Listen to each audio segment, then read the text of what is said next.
سائرہ کشش کے قلم سے تحریر کردہ ناول کانٹے بھی لگتے ہیں گلاب کو لے کر اس ناول کو سٹارٹ کرنے سے پہلے آپ کر لیجئے ہمارے چینل کو سبسکرائب، ویڈیو کو لائک اور کلک کر لیجئے بیل آئیکن کو۔ اب آتے ہیں ناول کی جانب۔ یونیورسٹی سے نکلتی اس کی نظر ریڈ پوش پر پڑی تو اس نے شکر کا کلمہ پڑھا کہ آج اسے انتظار کی کوف نہیں اٹھانی پڑی۔ گاڑی کے ریموٹ سے کھیلتے ہوئے زین کی اسے محض پشت نظر آ رہی تھی۔ گاڑی کے دونوں پچھلے دروازے کھلے ہوئے تھے۔ اس نے بجلی کی سی تیزی سے اپنا چھوٹا سا بیگ اور فائل سیٹ پر پھینکی اور خود فرنٹ سیٹ پر براجمان ہو گئی۔ اب چلو بھی زین، یہ کیا بچوں کی طرح ریموٹ سے کھیل رہے ہو؟ اس نے کہتے ہوئے سیٹ کے بیگ سے سر ٹکا کر آنکھیں موند لیں۔ زین نے گاڑی سٹارٹ کی۔ ٹرینیٹی کی نامانوس سے خوشبو محسوس کر کے اس نے آنکھیں کھول دیں۔ اپنے ساتھ بیٹھے ہوئے زین کو دیکھ کر اس کی حالت غیر ہو گئی۔ حیرت سے اس کا منہ کھلے کا کھلا رہ گیا۔ وہ جو کوئی بھی تھا زین ہرگز نہیں تھا۔ زین کے پاس بھی ریڈ پوش تھی، غالباً اسی وجہ سے وہ اس غلط فہمی کا شکار ہوئی تھی۔ پہلے تو اپنی کم عقلی پر اس نے خود کو جی بھر کے کوسا، پھر ڈرائیونگ سیٹ پر بیٹھے ہوئے اجنبی کو دیکھا جس کے چہرے پر مسکراہٹ یوں چپکی ہوئی تھی جیسے ازل ہی سے اس کے چہرے کا حصہ ہو۔ وہ انتہائی وجیح شخص تھا، لاپرواہی سے بنے ہوئے سیاہ گھنے بال، صاف شفاف رنگت والا کلین شیو چہرہ۔ اپنے لباس سے وہ کسی اونچے گھرانے کا چشم و چراغ دکھائی دے رہا تھا۔ First time in my life ایک سویٹ سی کیوٹ سی لڑکی نے کچھ ایسے اسٹائل سے لفٹ لی کہ میں تو عش عش کر اٹھاؤں۔ کیا بتاؤں آپ کو، مجھے آپ کا اسٹائل ہی مار گیا۔ یہ دل آپ کا ہوا اور دل کے ساتھ جگر، پھیپھڑے اور گردے سب آپ پر دان کر دیے بن مول۔ اس کی آواز جتنی خوبصورت ہی ہوتی ہیں اس کی باتیں زہر تھیں۔ اس کے اس درجہ بے باکانہ انداز پر وہ جی جان سے سلگ اٹھی۔ یہ آپ کیا بکواس کر رہے ہیں؟ میں نے آپ سے لفٹ لی ہے؟ دماغ نہیں خراب ہے میرا؟ میرے کزن کے پاس بھی ریڈ پوش ہے اور یہ سب کچھ مس انڈرسٹینڈنگ کی وجہ سے ہوا ہے، سمجھے آپ؟ وہ غصے سے چیخ پڑی۔ بات تو سمجھنے سمجھانے سے بہت آگے جا چکی ہے۔ ایک اجنبی حسینہ میرے دل کو بھا گئی ہے، آنکھوں کے رستے سے وہ دل میں سما گئی ہے۔ وہ مسکراتے ہوئے بڑے دلکش انداز میں گنگنا رہا تھا۔ گاڑی روکو، وہ درشت لہجے میں بولی۔ سوری فار دیٹ، میرا موڈ تو لانگ ڈرائیو کا ہو رہا ہے، اس کے بعد تم جہاں کہوں گی وہیں ڈراپ کر دوں گا۔ چلو کہیں دور یہ سماج چھوڑ دیں، دنیا کے رسم و رواج توڑ دیں۔ گنگناتے ہوئے اسٹیئرنگ کو چھوڑ کر وہ مسرور سا پیچھے کی طرف ہٹا تو اس کی چینخ نکلتے رہ گئی۔ ایک تو کمبخت گاڑی بھی بہت تیز چلا رہا تھا اور اوپر سے ایسی بیوقوفی کی حد تک دلیرانہ حرکت۔ میں کہتی ہوں گاڑی روکو، ایک بار پھر وہ ہذیانی انداز میں چلائی۔ وہ کس خوشی میں؟ ایک مس ورڈ جیسی حسین لڑکی نے پہلی بار میری گاڑی کو عزت بخشی ہے، میں یہ گولڈن چانس کیوں مس کروں؟ میں تو ان لمحات کو ہمیشہ کے لیے یادگار بنا دینا چاہتا ہوں۔ اس کے رومانٹک لہجے پر وہ تب گئی۔ اس کا جی چاہا اس کے سر پر سو جوتے مارے تاکہ عشق کا سارا نشہ ہرن ہو جائے۔ اس نے ہاتھ بڑھا کر پیچھے سے اپنا بیگ اٹھا کر اس میں سے اپنا موبائل نکالا، مگر اس سے پہلے کہ وہ نمبر ملاتی موبائل اس کے ہاتھ سے اچک لیا گیا۔ اس نے کھا جانے والی نظروں سے اس ڈھیٹ ابن ڈھیٹ اجنبی کو گھورا۔ مسٹر، لگتا ہے آپ کو اخلاقیات چھو کر بھی نہیں گزری۔ وہ تو آئی تھی مجھے چھونے ہاتھ باندھ کر، مگر میں نے آج سے پہلے کسی کو لفٹ ہی نہیں کرائی تھی۔ ہنستے ہوئے وہ اس کے موبائل سے چھیڑ چھاڑ کرنے لگا۔ مسٹر، آپ حد پار کر رہے ہیں۔ مائی سیل نمبر، وہ زیر لب بڑبڑایا۔ اس کی انگلیاں اس کے موبائل پر تیزی سے چل رہی تھیں۔ اس نے ٹیلی فون انڈیکس میں سب سے اوپر اپنا موبائل نمبر فیڈ کر رکھا تھا۔ وہ وہی نمبر اب آوازیں بلند پڑھ رہا تھا اور پھر اپنے موبائل پر اس نمبر کو فیڈ کرنے لگا۔ لو سنبھالو، مجھے صرف تمہارا سیل نمبر چاہیے تھا۔ اس نے موبائل اس کی طرف اچھالا۔ تم نے میرا نمبر کیوں لیا؟ وہ ایک دم اچھلی۔ تاکہ عشق کا حسن سے رابطہ رہے۔ اسے سرتا پازومانی انداز میں دیکھتے ہوئے مسکرایا۔ اس نے انتہائی بے بسی سے گاڑی کے باہر نظریں دوڑائیں۔ گاڑی اس وقت لبرٹی سے گزر رہی تھی۔ کیا ہی اچھا ہوتا تم اپنا نام بھی موبائل پر فیڈ کر دیتی۔ زبان سے تو تم اپنا نام ہرگز نہیں بتاؤ گی، ہے نا؟ اس نے گہری نظروں سے اپنے پاس بیٹھی ہوئی اس نازک سی لڑکی کی طرف دیکھا جو کسی باربی ڈال کی طرح حسین نظر آ رہی تھی۔ اس نے تل ملا کر دانت پیسے۔ چلو نہ بتاؤ، میں تو تمہیں اب مس ورڈ ہی کہوں گا۔ مائی مس ورڈ؟ اس نے مسکراتے ہوئے اس کے نازک ہاتھ پر اپنے بھاری ہاتھ رکھے۔ اسے تو گویا کرنٹ لگ گیا۔ اس نے فوراً اپنا ہاتھ کھینچا۔ اس کا دل اندر سے تو خوف سے کانپ رہا تھا، مگر وہ اوپر سے اپنی بہادری کا بھرم رکھے ہوئی تھی۔ خبردار، تم نے مجھے ٹچ بھی کیا تو وہ کان اس کے نزدیک لے آیا تو وہ گھبرا کر دروازے کی طرف کھسک گئی۔ تو میں تمہیں شوٹ کر دوں گی۔ اس نے اسے یوں حواس پاختہ کیا تھا کہ اسے الفاظ ہی نہیں سوجھ رہے تھے۔ اس کا دل چاہ رہا تھا کہ وہ اپنا سر کسی دیوار سے دے مارے۔ اچھا، وہ ایک بار پھر لفنگوں کے سی انداز میں ہنسنے لگا۔ وہ اس لمحے کو کوسنے لگی جب وہ دیکھے بغیر اس بدتمیز انسان کی گاڑی میں بیٹھ گئی تھی۔ لاہور کی سڑکوں کو چھانتے ہوئے نہ جانے کتنا وقت بیت گیا تھا، اسے کچھ اندازہ نہ تھا۔ وہ ڈرائیو کرتے ہوئے اپنی بے سروپا باتوں سے مسلسل اس کا سر کھا رہا تھا۔ وہ کبھی گاڑی کی رفتار طوفانی کر دیتا، کبھی بہت دھیمی، کبھی اسٹیئرنگ چھوڑ دیتا۔ اس کی ساری حرکات و سکنات اب نارمل لگ رہی تھیں۔ اسی وقت گاڑی ڈیفینس میں داخل ہوئی۔ یہی روک دو، وہ اچانک چلائی۔ یہ کہ اتفاق تھا کہ اس کا گھر ڈیفینس میں ہی واقع تھا۔ اپنا شوفر سمجھ رکھا ہے؟ خیر اسٹریٹ نمبر اور ہاؤس نمبر بتاؤ، تمہیں تمہارے گھر کے سامنے ڈراپ کروں گا، ڈنکے کی چوٹ پہ۔ گاڑی کی رفتار سست کرتے ہوئے اس نے اسے کچھ ایسی بھرپور نظروں سے دیکھا کہ اسے اپنی نظریں جھکانا پڑی۔ ہرگز نہیں، شرافت کے ساتھ یہیں اتار دو، بہت سختی سے بولی۔ شرافت کے ساتھ تو میں تمہیں کسی قیمت پر نہیں اتاروں گا، اپنے سوا میں تمہیں کسی دوسرے کے ساتھ نہیں دیکھ سکتا۔ وہ اڑیل ٹٹو کی طرح ایکسلریٹر پر پاؤں جمائے بیٹھا تھا۔ کیا مطلب؟ وہ اپنا لمحہ بلمحہ بڑھنے والے غصے پر قابو پا کر نرم لہجے میں بولی۔ ذرا پیار سے کہو نا، ایسے کیا خاک مزہ آئے گا؟ میں آپ کے سامنے ہاتھ جوڑتی ہوں، آپ کو اللہ کا واسطہ ہے مجھے اتار دے۔ اسے یوں اڑتے دیکھ کر اس کا سارا غصہ جھاگ کی طرح بیٹھ گیا، نہ چاہتے ہوئے بھی اس کی آواز بھر آ گئی۔ ارے don't cry sweetheart and take it please. اس نے ٹیشو باکس سے مہکتا ہوا ایک ٹیشو نکال کر اس کی طرف بڑھایا۔ ایسے کرو گی تو اتارنا تو ایک طرف، میں یہیں پھڑک کر جان دے دوں گا۔ اسے ٹس سے مس نہ ہوتے دیکھ کر وہ دوبارہ گویا ہوا اور گاڑی روکتے ہوئے ہاتھ بڑھا کر اس کی طرف کا دروازہ کھول دیا۔ اپنا بیگ اور فائل سنبھالے وہ جھٹ نیچے اتر آئی۔ اوکے پھر موبائل پر بات ہوگی، اس نے ہانک لگائی۔ بات کرتی ہے میری جوتی۔ گاڑی سے اترتے ہی وہ شیر ہو کر غصے سے چلائی۔ تم نہ صحیح تمہاری جوتی ہی صحیح جانا، تمہاری ہر چیز سر آنکھوں پر۔ اس کا فدیانہ انداز اسے سر سے پاؤں تک آگ لگا کے اس نے اس کی طرف سے رخ موڑ لیا اور اس وقت تک وہیں جمی کھڑی رہی جب تک اس کی گاڑی نظروں سے اوجھل نہ ہو گئی۔ پھر تقریباً بھاگنے والے انداز میں چلتی ہوئی وہ چشتیز پیراڈائز میں داخل ہوئی۔ ٹی وی ہال میں گھر کے تقریباً سبھی افراد پریشان صورتیں لیے کھڑے تھے۔ سب سے زیادہ پریشانی جس چہرے سے مترشح تھی وہ اس کے بابا جانی مہروز محمود چشتی کا تھا۔ ہم سب بہت پریشان تھے، آپ کہاں رہ گئی تھی؟ وہ آگے بڑھ کر اپنے مخصوص انداز میں بولے تو وہ ایک طویل سانس لے کر رہ گئی۔ بابا جانی، میں ایک فرینڈ کی طرف چلی گئی تھی۔ فائزہ محمود چشتی کی جسم میں اتر جانے والی کڑی نگاہوں کو نظر انداز کرتے ہوئے وہ دھیمی آواز میں بولی۔ تمہارا سیل کس مرض کی دوا تھا؟ کم از کم ایک فون ہی کر دیتی۔ زین کا شکوہ بالکل جائز تھا، مگر وہ اسے کیا بتاتے کہ آج اس کے ساتھ کیا ہوا تھا؟ بس خیال ہی نہیں رہا۔ سب لوگوں کو نظر انداز کرتے ہوئے وہ اپنے کمرے میں آ گئی۔ تمہیں خیال نہیں رہا اور میں تمہارے یونیورسٹی کے سامنے کھڑا 2 گھنٹے سڑتا رہا، بڑے افسوس کی بات ہے۔ اور کب سے زین کی آواز سنائی دی تو اس نے مڑ کر دیکھا۔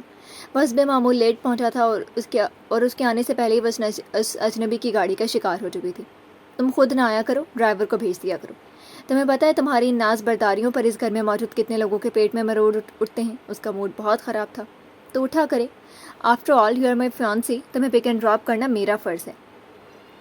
وہ کندھے جھٹکتے ہوئے بولا، اچھا فیانسی جی، اب آپ یہاں سے تشریف لے جائیں، مجھے چینج کرنا ہے۔ اس نے منہ بنا کر اس کے آگے ہاتھ جوڑے تو وہ مسکراتے ہوئے کمرے سے نکل گیا۔ وہ اس کی چوڑی پشت کو دیکھتی رہ گئی اور اسی پشت کو دیکھ کر اسے آج والا خپتی سا اجنبی یاد آ گیا۔ ایک بار پھر اس کے حلق میں کڑواہٹ سی گھلتی چلی گئی۔ آج سریرا اس سراپا حسن و جمال سے حادثاتی طور پر ٹکرانے کے بعد اس کا موڈ خاصا خوشگوار ہو چکا تھا اور موسم بھی آج اس کا ساتھ دے رہا تھا۔ ہلکی ہلکی بوندا باندی شروع ہو چکی تھی۔ سڑک کے کنارے گاڑی روک کر وہ بلا وجہ بارش میں بھیگتا رہا۔ اچانک اسے زین کا خیال آیا۔ گاڑی کے اندر بیٹھ کر اس نے موبائل پر اس کا نمبر ملایا۔ الو پاچی گدھے، کدھر مر گئے تھے؟ میں تمہارے انتظار میں سوکھ سوکھ کر کانٹا ہو گیا تھا۔ مجھے یونیورسٹی کے سامنے آنے کا کہہ کر خود کہاں دفع ہو گئے تھے؟ اس کی آواز سنتے ہی وہ نان سٹاپ شروع ہو گیا۔ الو پاچی گدھے، تم خود، تمہارا وہاں کوئی اتا پتہ نہیں تھا، میں وہاں 2 گھنٹے وہاں سڑتا رہا۔ دوسری طرف زین نے بھی اسے لتاڑنے سے باز نہ آیا۔ دیکھا جائے تو غلطی اسی کی تھی، وہ ابھی یونیورسٹی ہی پہنچا ہی تھا کہ وہ حسینہ بلائے جان بن کر اس کی گاڑی میں آ بیٹھی۔ وہ بے اختیاری زین کے ساتھ اپنی کمٹمنٹ بھرائے اسے لیے لاہور کی سڑکوں پر پھرتا رہا۔ اب تمہیں کیا بتاؤں، ایک حسینہ محجبینہ نے مجھے کڈنیپ کر لیا تھا اپنی خوبصورت ہرنی جیسی آنکھوں سے۔ یہ کیسے ہو سکتا تھا کہ وہ اپنے دل پر ہونے والی واردات کو اپنے سب سے قریبی دوست سے چھپاتا؟ کڈنیپ، اور تمہیں؟ ہاؤ کین آئی بلیو، تم تو کسی کو خاطر میں بھی نہیں لاتے۔ وہ اس کا یونیورسٹی فیلو رہ چکا تھا، جانتا تھا کہ لڑکیاں کیسے ہمایوں آفریدی کی محبت میں ٹھنڈی آہیں بھرا کرتی تھیں، مگر ہومی کو آج تک کوئی لڑکی پسند ہی نہ آئی تھی۔ اس سے پہلے ایسی مس ورلڈ مجھ سے ٹکرائی بھی تو نہیں تھی۔ قدرت نے اسے بہت فرصت سے بنایا ہے۔ اس نے ایک سرد آ بھری۔ اوئے ہوئے، زین نے کہا تو وہ بے اختیار مسکرا دیا۔ کاش وہ بھی میرے ساتھ بارش میں بھیگنے کے لیے موجود ہوتی۔ ونڈ اسکرین پر بوندوں کی جلد رنگ سنتے ہوئے اس کا دل بری طرح مچلا۔ یار، وہ پاکستانی فلموں کی ہیروئن تھی کیا جو تمہارے ساتھ بارش میں بھنگڑے ڈالتی؟ زین کی بات پر وہ ہنس دیا۔ نہیں یار، وہ تو باربی ڈال کی طرح دکھائی دیتی ہے، بھنگڑے ڈالتے ہوئے بہت عجیب لگتی۔ وہ بے اختیار ہنسا۔ اچھا باقی بکو، اب تم سے کل جم خانہ میں فیس ٹو فیس ہی بات ہوگی۔ بارش تیز ہو رہی ہے، سو سی یو ٹمارو، بائے۔ اس نے موبائل ڈیش بورڈ پر رکھا اور ریش ڈرائیونگ کرتے ہوئے آفریدی ولا پہنچ گیا۔ اندر پہنچنے پر اس کا سارا خوشگوار موڈ غارت ہو کر رہ گیا۔ آج پھر اس کے والد نے اپنے بزنس فرینڈ کے اعزاز میں کوئی پارٹی دی تھی۔ وہ ان کی اس قسم کی گیدرنگ سے ہمیشہ الرجک رہتا تھا۔ اپنے بیٹے کو دینے کے لیے ان کے پاس چند لمحے بھی نہیں تھے، جبکہ اپنے سرکل کے بزنس ٹائکونز کی نازبرداریاں کرتے نہیں تھکتے تھے۔ اس نے ایک نظر اپنے کیچڑ میں لتھڑے ہوئے بوٹوں پر ڈالی اور ہال کمرے کے بیش قیمت مرون رنگ کے کارپٹ پر قدم رکھ دیا۔ اس کی اسٹیپ مدر سبز نکیزوں سے مزین مرون رنگ کی بیش قیمت ساڑی میں ملبوس پوری طرح آراستہ مہمانوں کے ساتھ ہنس ہنس کر باتیں کر رہی تھی۔ ہلکے ہلکے میوزک بیک گراؤنڈ میں باوردی ویٹرز مہمانوں کو ڈرنک سرو کر رہے تھے۔ وہ اپنے کیچڑ سے بھرے بوٹوں سے کارپٹ پہ نقش و نگار بناتا ہال کے وسط میں چلا آیا، جہاں اس کے والد اپنے قریبی دوست کے ساتھ کھڑے موجودہ بزنس کے اتار چڑھاؤ پر بات کر رہے تھے۔ کمال آفریدی نے ناگواری سے اس کے بوٹوں کی طرف دیکھا اور پھر شعلے اگلتی نگاہیں اس پہ جما دی۔ ہمایوں آفریدی، تم سارے ٹکٹس کیوں بھولتے جا رہے ہو؟ کون مان سکتا ہے کہ تم نے میس کمیونیکیشن میں ماسٹرز کیا ہوا ہے؟ بجائے یہ کہ میرے دوستوں سے ہائی ہیلو کرو، جاہلوں کی طرح سب کو گھور رہے ہو۔ ان سے ملا کرو تاکہ بزنس میں تمہارا انٹرسٹ ڈیولپ ہو۔ کمال آفریدی کے طنزیہ الفاظ نے جلتی پر تیل کا کام کیا۔ مائی ڈیئر بابا، فرینڈز ہوں گے یہ آپ کو پتہ ہے میں آپ کے فرینڈ سرکل میں شامل کسی بھی شخص کو پسند نہیں کرتا۔ اس نے زہریلی نظروں سے ان کے پاس کھڑی ان کی نسبت بہتر کو گھورا۔ اس کے الفاظ پر اکثریت کے چہرے بگڑ گئے تھے، خاص طور پر الماس کمال آفریدی کا۔ کمال، آپ اس سے بات ہی کیوں کرتے ہیں؟ جانتے ہیں کس قدر علم مینرڈ ہے؟ الماس نے اسے حقارت سے دیکھتے ہوئے کہا تو وہ سلگ کر۔ مسز کمال آفریدی، آپ چپ رہیں تو بہتر ہے، یہ ہم باپ بیٹے کا پرسنل میٹر ہے۔ ہمایوں نے انہیں سرے سے غیر بنا کر رکھ دیا، جس پر ان کا چہرہ غصے سے سرخ پڑ گیا۔ Listen to me ladies and gentlemen, یہ ہے کمال آفریدی کے اکلوتے ہونہار سپوت جنہوں نے بدتمیزی میں پی ایچ ڈی کر رکھی ہے۔ اس نے کبھی مجھے مما کہہ کر نہیں بلایا، ہمیشہ میری انسلٹ کی، میں پھر بھی اسے چپ چاپ برداشت کر رہی ہوں۔ میرے ظرف کی داد دیں، وہ بلند آواز میں کہہ رہی تھی۔ الماس، فار گاڈ سیک، کیوں سب کے سامنے تماشا بنا رہی ہو؟ کمال آفریدی نے انہیں خاموش کروانا چاہا، مگر انہوں نے سختی سے ان کا ہاتھ جھٹک دیا۔ انہیں تیش میں دیکھ کر ہمایوں کے سینے میں ٹھنڈک اترتی جا رہی تھی، یہی تو وہ چاہتا تھا۔ تماشا تو اس جنگلی نے لگایا، دیکھیے ذرا اس بدتمیز انسان نے میرا ایران سے منگوایا ہوا قیمتی کارپٹ برباد کر دیا۔ ان کا مخصوص دھیما دھیما چینی لہجہ کہیں دور رہ گیا تھا۔ کارپٹ بے شک آپ نے منگوایا ہوگا، مگر ہے تو میرے باپ کی کمائی کا، اور یوں یہ میرا بھی ہوا۔ میں اپنے بابا کی وسیع و عریض پراپرٹی کا اکلوتا وارث ہوں۔ چونکہ یہ کارپٹ میرا ہے، لہٰذا میں اسے خراب کروں یا اٹھا کر باہر پھینک دوں، آپ کو اعتراض کا کوئی حق نہیں۔ کیوں لیڈیز اینڈ جینٹل مین؟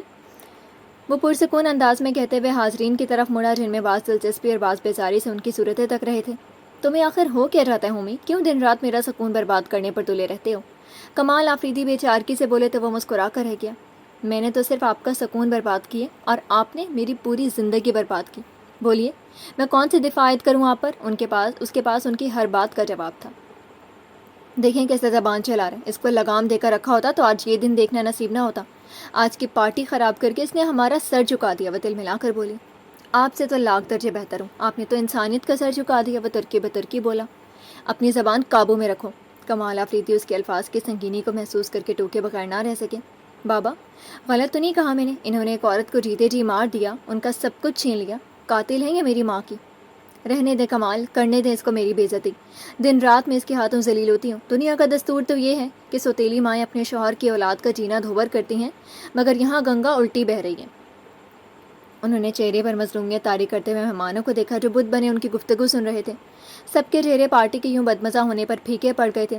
کئی کپلز معذرت کرتے ہوئے رخصت ہو گئے، یہاں تک کہ سارا ہال خالی ہو گیا تھا، اور ہال کے وسط میں کھڑا ہمایوں آفریدی فتح کے نشے میں مسرور دونوں کی طرف بڑی تنزیہ نگاہوں سے دیکھ رہا تھا۔ بہتر ہے کمال، تم اسے مینٹل ہاسپٹل میں ایڈمٹ کروا دو، ورنہ دوسری صورت میں ہم سب کو وہیں جانا پڑے گا۔ وہ اسے قہربار نظروں سے گھورتی ہوئی باہر نکل گئے اور کمال آفریدی بے بسی سے ہاتھ ملنے لگے۔ ان کے بس میں ہوتا تو وہ جادو کی جھڑی گھما کر پل میں تمام حالات درست کر دیتے، مگر ہمایوں آفریدی کو سدھارنا ان کے بس سے باہر تھا۔ وہ تعصب سے سر ہلاتے ہوئے وہاں سے چلے گئے اور وہ اپنی کامیابی پر مسکراتے ہوئے اپنے بیڈ روم میں چلا آیا اور دیوار پر لٹکی ہوئی سنہرے فریم سے آراستہ اپنی مما کی جمبو سائز تصویر پر نظریں جماتی۔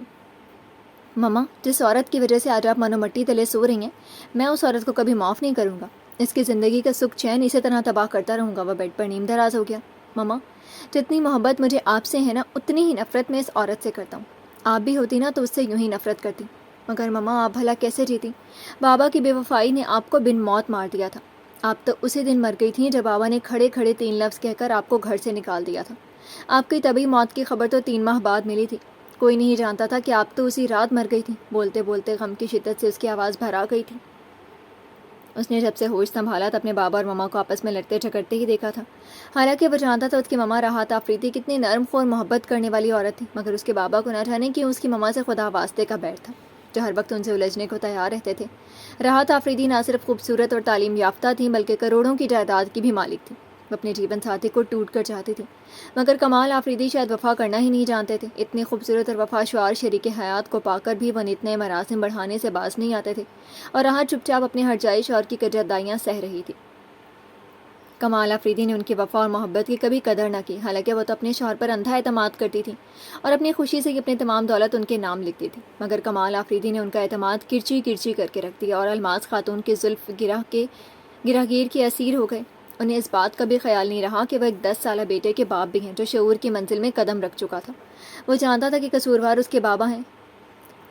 راحت خالصتاً ایک مشرقی عورت تھی، اس لیے تو انہوں نے اپنے شوہر کو الماس سے دوسری شادی کرنے کی بخوشی اجازت دے دی تھی۔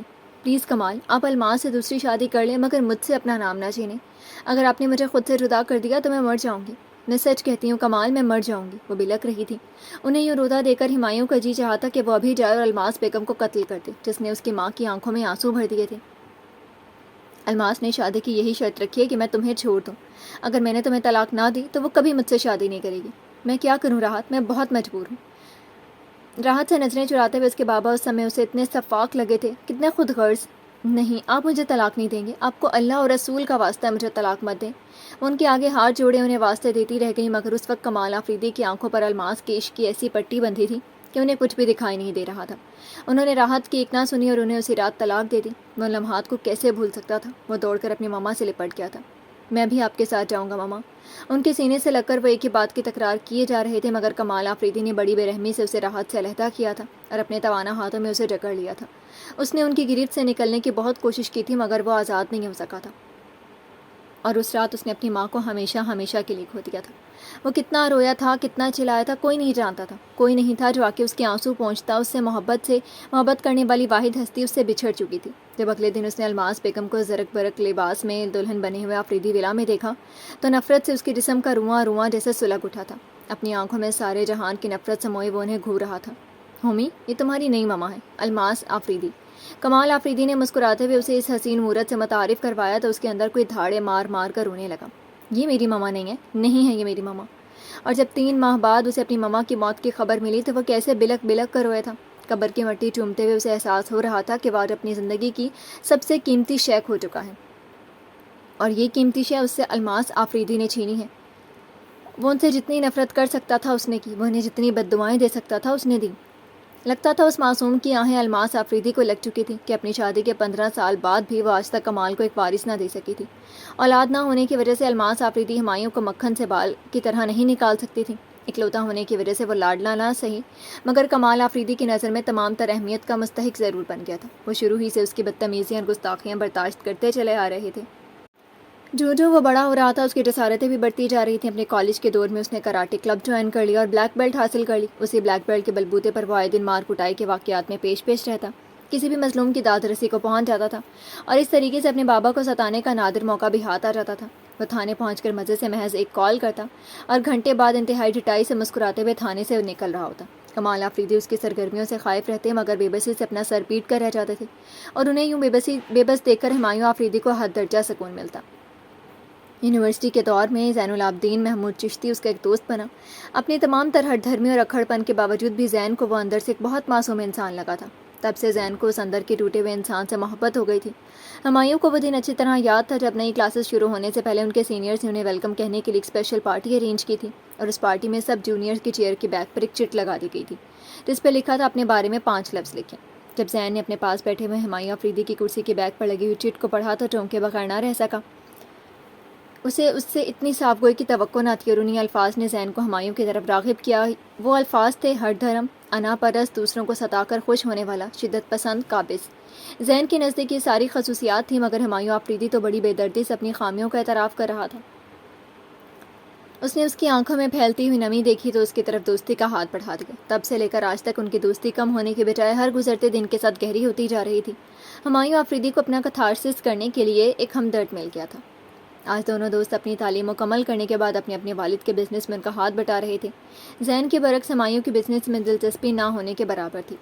ماضی کی کربناک یادوں سے نکل کر اس نے ارد گرد دیکھا۔ کمرے میں اندھیرا بڑھ چکا تھا۔ اس نے اٹھ کر کھڑکیوں کے بھاری اور دبیز پردے سرکا دیے اور باہر جھانکا۔ ایک بار پھر بوندا باندی شروع ہو چکی تھی۔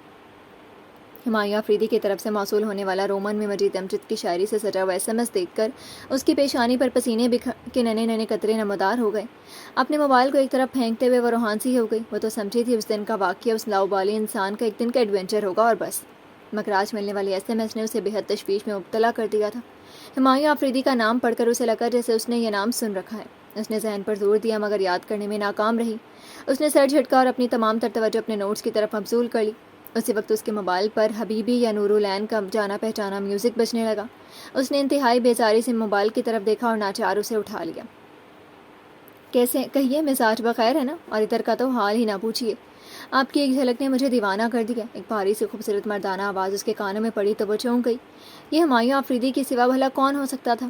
دیکھیں، مجھ سے یہ گھٹیا قسم کے جملے بولنے کی قطعی ضرورت نہیں ہے۔ میں آپ کو صاف صاف بتا رہی ہوں کہ میں انگیجڈ ہوں۔ میرے فیانسی نے وہ SMS پڑھ لیا نا تو قیامت آ جائے گی۔ مگر دوسری طرف سے ہنسنے کی آواز سن کر اسے ایسا لگا کہ وہ خواہ اپنا وقت برباد کرے گی۔ یہ تو بہت اچھا ہوگا، اپنے فیانسی کو میرا SMS پڑھوا دو۔ میں خود یہی چاہتا ہوں کہ اگر وہ شرافت سے میرے راستے سے ہٹ گیا تو ٹھیک، ورنہ تمہیں بتاتا چلوں کہ میں بلیک بیلٹ ہوں۔ اس کی اتنی واضح دھمکی سن کر اسے خوف سے محسوس ہوا۔ اسے لگ رہا تھا اس کا واسطہ ایک خطرناک قسم کے سائیکو کیس سے پڑ گیا۔ کیوں لگ گئی چپ؟ اپنے فیانسی کو گولی مارو، صرف اور صرف میرے بارے میں سوچو۔ میں جس طرح تمہیں ٹوٹ کر چاہتا ہوں تمہارا فیانسی اس بارے میں محض سوچ ہی سکتا ہے۔ میں نے تو جس دن سے تمہیں دیکھا ہے پاگلوں کی طرح تمہیں صدائے دے رہا ہوں۔ پھر کب ملاقات کا شرف بخش رہی ہو؟ اسے خاموش پا کر وہ پھر بولا۔ اس کے سوال پر وہ حواس باختہ سی ہو گئی، کچھ سمجھ میں نہ آیا کہ کیا کہے۔ چپ کیوں ہو مائی مس ورڈ؟ کچھ تو کہو نا۔ اس کے خواب آ گئی آواز اس کی حواس سن کر رہی تھی۔ میں تم سے نہیں مل سکتی، وہ لڑکھڑاتے لہجے میں اٹک اٹک کر بول رہی تھی۔ ہائے مس ورڈ، یوں دل تو نہ توڑو، ہمارے دل سے مت کھیلو، کھلونا ٹوٹ جائے گا۔ وہ باقاعدہ گنگنا رہا تھا۔ اس نے گھبرا کر موبائل آف کر کے بیڈ پر پٹک دیا اور مضطرب سے کمرے کے اندر چکر کاٹنے لگی۔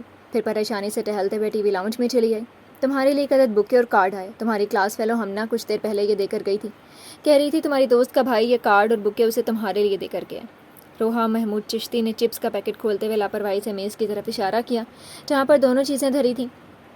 بظاہر وہ ریموٹ کنٹرول پکڑے TV دیکھنے میں مصروف تھی، مگر وہ اس کی نظروں کی چبھن اپنے اندر تک محسوس کر سکتی تھی۔ بائی دا وے، یہ کارڈ اور بکے بھجوایا کس نے ہے؟ روحا نے معنی خیز انداز میں پوچھا۔ میری کالج کی ایک دوست ہے، اسی نے مجھے بیسٹ وشز کا کارڈ بھجوایا۔ اس نے لرزتے ہاتھوں سے سنہرے رنگ کا لفافہ کھولتے ہوئے کہا۔ جلدی سے کارڈ کھول کر دیکھا۔ کارڈ کے نیچے سنہری رنگ سے تحریر ہمایوں آفریدی کا نام پڑھ کر اس کے چھکے چھوٹ گئے تھے اور اسے کئی بار ہمنا کے ساتھ دیکھ چکا تھا۔ اس نے دھیرے سے سر اٹھا کر TV دیکھتی روحا کی طرف دیکھا اور بے جان قدم اپنے کمرے کی طرف بڑھا دیے۔ کمرے میں داخل ہو کر اس نے دروازہ لاک کیا اور کارڈ کھول کر پڑھنے لگی۔ مائی سویٹ ہارٹ، تمہیں کیا کہہ کر بلاؤں؟ کوئی تو نام ہوگا تمہارا، چلو نام کا اچار ڈالنے بھلا۔ تم تو میرے لیے میری مس ورڈ ہو، تو او مس ورڈ، میں تم سے محبت کرنے لگا ہوں۔ آج سے تم ہی میرا سب کچھ ہو، میری زندگی، میری موت، میرا ہنسنا، میرا رونا، میرا جاگنا، میرا سونا، تم ہی تم ہو ہر طرف۔ اس سے پہلے عشق یا شاعری پڑھتا تھا تو ہنس ہنس کے لوٹ پوٹ ہو جاتا تھا اور آج خود شاعری کرنے لگا ہوں۔ سنو مائی مس ورڈ، میں نے تمہارے حسن پر ایک نظم لکھی ہے، پڑھو اور خود پر اتراؤ کہ تمہیں ہمایوں آفریدی نے چاہا ہے۔ سنو، مجھے تمہارے سوا اب کوئی بھی حسین نہیں لگتا۔ جب سے تمہارے گلاب چہرے کی شادابیوں میں کھویا ہوں، کوئی چہرہ اچھا نہیں لگتا۔ جب سے تمہاری مست نشیلی آنکھوں کی جھیلوں میں ڈوبا ہوں، کوئی آنکھیں مجھے ساغر نہیں لگتی۔ جب سے تمہارے گلابی ہونٹوں کی نزاکت سے خود کو مہکایا ہے، کوئی ہونٹ مجھے اب گلاب نہیں لگتے۔ فقط تمہارا اور صرف تمہارا ہمایوں آفریدی۔ کوئی اور وقت ہوتا تو شاید اس قدر بے پایاں محبت کے ملنے پر وہ خود پر رشک کرتی، مگر اس وقت اسے اپنی قسمت پر رونا آ رہا تھا۔ اسے اس کی بڑھتی ہوئی بے باکیوں سے ڈر لگ رہا تھا۔ 4 سال پہلے زین العابدین سے اس کی منگنی ہوئی تھی، تب اس نے کوئی آئیڈیل نہ تراشا تھا۔ زین کا چہرہ سامنے آیا تو فطری طور پر وہی آئیڈیل بن گیا۔ اس نے اگر کبھی کسی کو چاہا تھا تو وہ صرف زین تھا۔ اب زین کی جگہ کوئی نہیں لے سکتا تھا، ہمایوں آفریدی بھی نہیں۔ جم خانہ سے باہر نکلتے ہوئے زین کی نظر ہمایوں کی ریڈ پوش پر پڑی تو چونک گیا۔ اسے کہتے ہیں ذہنی ہم آہنگی، وہ مسکرایا۔ یہ میرے بابا کی عنایت ہے، میری برتھ ڈے پر ان کی طرف سے دیا جانے والا گفٹ۔ یار ویسے تمہارے بابا تمہیں چاہتے بہت ہیں، تم ان کے بارے میں الٹا سیدھا نہ سوچا کرو۔ اگر وہ مجھے چاہتے تو میری ماں کو کبھی نہ چھوڑتے۔ کیا ان کو نہیں پتا تھا کہ میں اپنی ماما کے بغیر نہیں رہ سکتا؟ اس نے زین کو لاجواب کر دیا۔ گولی مارو اس ٹاپک کو، تم اپنی اجنبی حسینہ کا حال سناؤ، کیسی ہے؟ زین نے پوری اشتیاق نگاہیں اس کے وجیح چہرے پر جما دیں۔ میں فون کرتا ہوں تو موبائل آف کر دیتی ہے۔ حالانکہ یار بلیو می، لفٹ اس اجنبی حسینہ نے خود لی تھی۔ اس نے لفٹ لی، میں نے اسے لفٹ دی، مگر اب دل دینے پر تیار نہیں۔ اس کے انداز گفتگو پر زین ہنسے بغیر نہ رہ سکا۔ تم سے کس نے کہا تھا دل ہتھیلی پہ لیے پھرو؟ یہ دل صرف اس کا ہے، میں کون سا بازار میں نمائش لگوا رہا ہوں؟ اچھا ویسے یار نام پتہ تو معلوم کر لیتے۔ وہ بھی کر لیں گے، پہلے ہونٹوں پہ کبھی ان کے میرا نام تو آئے۔ اوئے ہوئے، بڑے شیر اگل رہے ہو آج کل۔ گاڑی سے ٹیک لگاتے ہوئے زین نے اسے چھیڑا۔ ہاں یہ تو ہے۔ اس نے اپنی گاڑی کا اگلا دروازہ کھول کر CD پلیئر آن کر دیا۔ نصرت فتح علی خان کی آواز چہار اطراف پھیل گئی۔ آپ سے مل کے ہم کچھ بدل سے گئے، شعر کہنے لگے، گنگنانے لگے۔ پہلے مشہور تھی اپنی سنجیدگی، اب تو جب دیکھیے مسکرانے لگے۔ واقعی مسکراہٹ تو لگتا ہے تمہارے ہونٹوں پر چپک سی گئی ہے، زین نے اعتراف کیا۔ اگر اس نے میری محبت کا جواب محبت سے دے دیا تو سمجھ لو یہ مسکراہٹ ہمیشہ کے لیے میرے چہرے کا حصہ بن جائے گی۔ ہمایوں نے دھیمی آواز میں کہا، آمین۔ زین کے لبوں سے بے اختیار نکلا اور اس کے دل نے چپکے سے اس کی محبت کی کامیابی کی دعا کر ڈالی۔ اور اگر خدا نخواستہ وہ تمہیں نہ مل سکی تو؟ زین نہ چاہتے ہوئے بھی اپنا خدشہ لبوں پر لے آیا۔ وہ اس کی محبت کی گہرائی کو جاننا چاہ رہا تھا۔ اس نے دیکھا ہمایوں کے چہرے پر کرب کے بادل چھا گئے تھے۔ تو میں اپنی جان دے دوں گا، اللہ کرے وہ تمہیں مل جائے۔ زین نے اسے گلے لگاتے ہوئے پیار سے اس کی پشت تھپکی تو وہ بے اختیار مسکرا اٹھا۔ جس کا تمہارا جیسا دوست ہو وہ کبھی ہار نہیں سکتا۔ مجھے معلوم ہے میں جب بھی ہارنے لگوں گا تم میری جیت بن جاؤ گے۔ اس کے ہاتھ تھامے وہ جذباتی ہو رہا تھا۔ میری پوری کوشش ہوگی کہ میں تمہارے مان پر برا اتروں۔ اس کی خلوص لٹاتی نگاہیں ہمایوں کو خود اپنی ہی نظر میں معتبر کر رہی تھیں۔ وہ مسکراتے ہوئے ڈرائیونگ سیٹ پر جا بیٹھا اور اسے خدا حافظ کہتے ہوئے گاڑی سٹارٹ کر دی۔ تم باتھ روم میں تھی؟ روحا نے اسے کیلے بالوں میں تولیہ لپیٹتے دیکھ کر حیرت سے کہا۔ ہاں کیوں؟ وہ تمہاری مما تم سے ملنے آئی تھی، میں نے تو ملازم کے ہاتھ کہلوا بھیجا کہ تم گھر پر نہیں ہو تو وہ واپس چلی گئی۔ روحا نے اطمینان سے کہتے ہوئے اس کا سکون غارت کیا۔ تم نے جان بوجھ کر ایسا کیا ہوگا روحا، تم جانتی تھی کہ میں گھر پر ہوں۔ وہ غصے سے بولی۔ میں ایسا کیوں کروں گی؟ اس نے بے نیازی سے کندھے اٹھائے۔ اس لیے کہ تم میری سٹیپ سسٹر ہو، تم میری ماں سے جیلس ہو، تمہیں ان کا یہاں آنا بہت ناگوار گزرتا ہے۔ وہ یہاں صرف مجھ سے ملنے آتی ہیں، تمہاری موم کے حقوق سلب کرنی نہیں، سمجھے تم؟ زہرا نے اس پر آنکھیں نکالتے ہوئے کہا۔ ان سے جیلس ہوتی ہے میری چوتی، تمہاری مما کے کرتوت ہی ایسے تھے کہ انہوں نے ہنستے بستے گھر کے خوشگوار ماحول کو تباہ کر کے رکھ دیا تھا۔ بی بی جان نے بتایا مجھے کہ تمہاری مما کتنی ضدی اور ہر دھرم عورت تھی۔ روحا بھی کمر پر ہاتھ رکھ کر لڑنے مرنے پر آمادہ ہو گئی۔ اسی اثنا میں مہروز محمود چشتی اور ان کی بیوی فائزہ چہرے پر پریشانی سجائے کمرے میں داخل ہوئے۔ کیوں جاہلوں کی طرح آپس میں لڑ رہی ہوں؟ فائزہ محمود چشتی نے غصے سے دونوں کی جانب دیکھا جو ان کے آنے پر اب سر جھکائے آرام سے کھڑی تھی۔ مہروز محمود چشتی نے اپنی چہیتی بیٹی کے غسیلے چہرے کو گہری نگاہوں سے دیکھا۔ زہرا آپ ذرا میرے کمرے میں آئیے۔ زہرا ایک طنزیہ نگاہ دونوں ماں بیٹی پر ڈالتے ہوئے ان کے پیچھے پیچھے چلی آئی۔ بابا جانی میں صرف آپ سے یہ پوچھنا چاہتی ہوں کہ مما، فائزہ اور روحا کیوں ہر وقت میری مما کے پیچھے پڑی رہتی ہیں؟ آپ لوگوں نے جتنا بھی برا کہہ لیں میرے دل سے ان کا پیار نہیں نکال سکتے، وہ مجھے دنیا میں سب سے زیادہ عزیز ہیں۔ وہ ہچکیاں لیتے ہوئے جذباتی انداز میں کہے جا رہی تھی۔ وہ شروع ہی سے ماں کے پیار کو ترسی ہوئی ایک محروم لڑکی تھی۔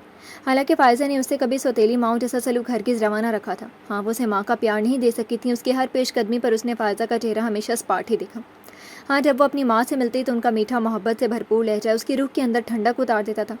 ماں کا لمس کیا ہوتا ہے؟ وہ جس پل ان کے گلے لگتی تو اسے شدت سے محسوس ہوتا۔ کاش وہ ہر پل میرے ساتھ رہتی، ان کی محبت بھری آغوش میں سر رکھ کر میں سوئی رہتی۔ اس کے دل میں طرح طرح کی حسرتیں جنم لیتی رہتی تھیں۔ بہت حسین و جمیل ہونے، اعلیٰ تعلیم حاصل کرنے، باپ کی بھرپور محبت اور دنیا کی ہر آسائش ملنے کے باوجود بھی اس کی شخصیت کے اندر ایک خلا سا رہ گیا تھا۔ مجھے خوشی ہے بیٹا کہ آپ اپنی مما کو اتنا چاہتے ہیں۔ آج آپ نے پوچھا تو میں آپ کو ضرور بتاؤں گا۔ وہ اس کے پاس سے صوفے پر بیٹھ کے ان کے چہرے پر گمبھیر سنجیدگی طاری تھی۔ ہاں بابا جانی میں جاننا چاہتی ہوں کہ آپ نے انہیں کیوں چھوڑا، کیا خرابی تھی ان میں؟ اس کا پورا وجود سراپا سوال تھا۔ بیٹا ان میں کوئی خرابی نہیں تھی، بس ہمارے درمیان وہ ذہنی ہم آہنگی ہی پیدا نہ ہو سکی جو میاں بیوی کے رشتے کے لیے ضروری ہوتی ہے۔ ہم دونوں دو مختلف دنیاؤں، مختلف نظریات کے حامل انسان تھے۔ وہ ماڈرن سوسائٹی کی پروردہ تھی اور میں اپنی کنزرویٹو فیملی کے تمام تر مشرقی اقدار کا پاسدار۔ بی بی جان اور بابا جان نے ہم تینوں بھائیوں کو ہمیشہ ساتھ دیکھنے کی آرزو کی تھی۔ اس پرانے حویلی نما مکان میں ہم تینوں بھائی ہنسی خوشی رہ رہے تھے۔ دونوں بڑے بھائیوں کی شادیاں ہو چکی تھی جب میں نے آپ کی مما سے لو میرج کی تھی۔ وہ میری یونیورسٹی فیلو تھی۔ وہ بیاہ کر حویلی میں آئی تو گھر کے پرسکون ماحول میں تلاطم پیدا ہو گیا۔ انہیں ہماری فیملی کے تمام اقدار و رسول گھسے پٹے اور صدیوں پرانے محسوس ہوئے۔ ایسی معمولی باتوں پر ہمارے درمیان روز تکرار ہونے لگی۔ پھر ایک دن انہوں نے علیحدہ گھر کا مطالبہ کر دیا۔ میں بھلا اس مطالبے کو کیسے قبول کر سکتا تھا؟ آپ جانتی ہیں اس حویلی سے نکل کر اس ڈیفینس والے گھر میں بھی ہم تینوں بھائی اپنی جوان اولاد کے ساتھ ابھی تک اکٹھے رہ رہے ہیں۔ میں اپنے مرحوم بابا جان کی آخری وصیت کو کیسے بھلا سکتا تھا؟ آپ کی مما نے ضد پکڑ لی کہ میں علیحدہ گھر لوں یا انہیں چھوڑ دوں، اور پھر میں نے انہیں چھوڑ دیا۔ اگر وہ آپ کو اپنے پاس رکھنا چاہتی ہیں تو مجھے کوئی اعتراض نہ ہوتا۔ حالانکہ بی بی جان کا کہنا تھا کہ آپ چشتی خاندان کی بیٹی ہیں لہٰذا ہمارے ساتھ رہیں گی، مگر میں نے سب کچھ آپ کی مما پر چھوڑ دیا۔ اور اب آپ ہی بتاؤ بیٹا میں کہاں غلط تھا؟ اور حقیقت جان لینے کے بعد بھی اس کی اپنی مما کے لیے محبت میں کوئی کمی نہیں آئی تھی۔ وہ تو اسے آج بھی ہمیشہ کی طرح بہت اچھی لگ رہی تھی۔ بے حد خوبصورت اور پروقار سی. جب وہ شیریں لہجے میں بولتی ہیں تو اس پر سحر سا طاری ہونے لگتا. وہ خود کو دیکھتی تو اپنی ماما کی شبیہ نظر آتی. نہ جانے آپ پھر کب مجھ سے ملنے آئیں گی. بابا کے کمرے سے نکلتی وہ خیالوں میں اپنی ماما سے مخاطب ہوئی. میں یونیورسٹی کے بعد روز گھر پر رک کر آپ کا انتظار کروں گی. ایسا نہ ہو کہ میں کہیں جاؤں اور آپ آ جائیں. وہ خود سے باتیں کرتے ہوئے اپنے بیڈ روم میں چلی آئی. اس کی ماما ہمیشہ اطلاع دیے بغیر اچانک آتی تھیں، مگر ان کے اچانک آنے پر اس کی خوشی دو چند ہو جاتی تھی. آنکھیں بند کر کے وہ ان کا چہرہ اپنے تصور میں لے آئی اور مسکرا دی. اس پل اس کے چہرے پر بے پناہ معصومیت چھائی ہوئی تھی. نہ نیند آتی ہے نہ جان جاتی ہے، ہمیں تو بس اجنبی تیری یاد آتی ہے. غربتوں سے کہہ دو اسے مانگ لائیں، اس کے بنا رہتے ہوئے اب جان جاتی ہے. ایک ہی چہرہ رہتا ہے سامنے، نظر میری جہاں تک بھی جاتی ہے. رات کو وہ سونے کے لیے لیٹا تو ستمگر کا خیال اسے کہیں دور لے گیا. وہ آنکھیں موندے گنگنا رہا تھا، پھر اچانک وہ اٹھ کر بیٹھ گیا. بیڈ گراؤنڈ سے ٹیک لگائے اس نے اس کا نمبر ملایا. اس نے شکر کیا کہ کال ریسیو کر لی گئی تھی. فرمائیے. اس کی آواز اس کے سماعتوں سے ٹکرائی تو اس کے دل کو بے طرح سکون ملا. نہ جانے کتنے عرصے بعد وہ یہ آواز سن رہا تھا. تھینک گاڈ تم نے کال ریسیو کر لی جانا. یہ تو بتاؤ تم مجھ سے اس طرح کیوں ڈرتی ہو؟ کیا میری شکل ڈریکولا سے ملتی ہے؟ اس کا حسین چہرہ نگاہوں میں بسائے ہوئے مسکرا رہا تھا. اچھا تو یہ آپ ہیں. اسکرین پر نمبر تو کوئی اور آ رہا ہے. دوسری طرف سے چونک کر کہا گا. میں نے سم جو چینج کیا، تم کال ہی ریسیو نہیں کر رہی تھی. اب موبائل آف نہ کرنا ورنہ تمہاری یونیورسٹی کے سامنے کسی گاڑی کے نیچے آ کر جان دے دوں گا. وہ سنجیدگی سے کہہ رہا تھا. ہیں آپ جان دے دیں گی اتنی معمولی بات پر؟ دوسری طرف سے حیرت کا بھرپور اظہار کیا گیا تو وہ ہنسے بغیر نہ رہ سکا. تو مجھ سے کہیں باہر مل لو ورنہ میں بے موت مر جاؤں گا. اب بات بات پہ مرنے کی باتیں کیوں کر رہے ہیں؟ تمہیں اچھا نہیں لگ رہا؟ خیر چھوڑو اور مجھے یہ بتاؤ مجھ سے کہاں ملو گی؟ میں آپ سے نہیں مل سکتی. مجھے خبر ہے مجھ سے ملنے تم نہ آؤ گی کبھی. پھر کیوں ہر پل مجھے تیرا انتظار رہتا ہے؟ مسٹر ہمایوں آفریدی، یہ سچ ہے کہ آپ اپنی باتوں اور حرکتوں سے مجھے ہراساں کرنے میں کامیاب ضرور ہو رہے ہیں، مگر میرے دل کی گرد تک کو بھی نہیں چھو سکے. میں صرف اپنے فیانسی کو چاہتی ہوں. آپ کی عجیب و غریب عادات اور باتوں سے مجھے آپ سے نفرت محسوس ہوتی ہے. آپ نے جس طرح مجھے دن رات تنگ کیا ہے نا، سچ کہوں تو میں آپ کو دل میں بد دعائیں دیتی ہوں. اس نے آج شاید سچ بولنے کی ٹھان لی تھی، اس کے دل میں برپا ہونے والی قیامت سے بے خبر. تمہاری بد دعا بھی میرے لیے دعا سے کم نہیں ہے، اور نفرت جتنی چاہے کر لو. وہ شاعر کہتا ہے قطع نہ کیجیے تعلق مجھ سے، محبت نہ صحیح عداوت ہی صحیح. محبت نہ صحیح میں تمہاری نفرت پر ہی گزارا کر لوں گا. وہ کسی قیمت پر بھی اسے دستبردار نہیں ہو سکتا تھا. تمہیں چاہنے کی ہم نے حد کر دی. ہم شدت پسند بھی انتہا کے تھے. پاگل ہیں آپ کی باتیں کسی نارمل انسان کی باتیں نہیں ہیں. آخر آپ میرا پیچھا کیوں نہیں چھوڑ دیتے؟ وہ چلا اٹھی تو اس کے دل کو جیسے کسی نے مٹھی میں ٹکر لیا. مگر وہ ہمایوں آفریدی تھا جس نے کبھی ہار نہیں مانی تھی. تم مجھ سے نہیں ملو گی تو میں تمہارے گھر کے سامنے تمہاری گاڑی کے نیچے آ کر خودکشی کر لوں گا. میں ابھی تمہارے گھر کا ایڈریس معلوم کرواتا ہوں، سمجھی؟ پھر دیکھوں گا مجھ سے کہاں تک چھپتی ہو. بات بنتی نہ دیکھ کر وہ دھمکیوں پر اتر آیا تھا. جان دینا اتنا آسان ہے، تم سے جو ہوتا ہے کر دیکھو.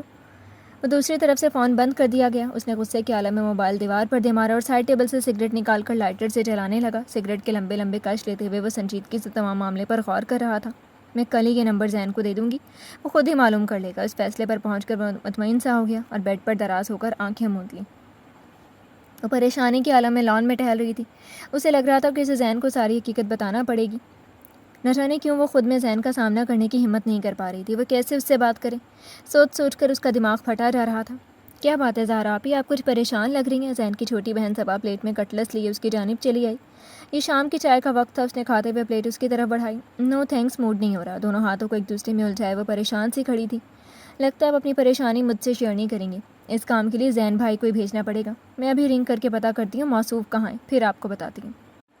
وہ شرارت سے مسکراتے ہوئے وہاں سے چلی گئی اور کچھ دیر بعد آئی تو اس کے ہاتھ میں موبائل تھا. اس نے مسکراتے ہوئے وہ زہرا کی طرف بڑھایا.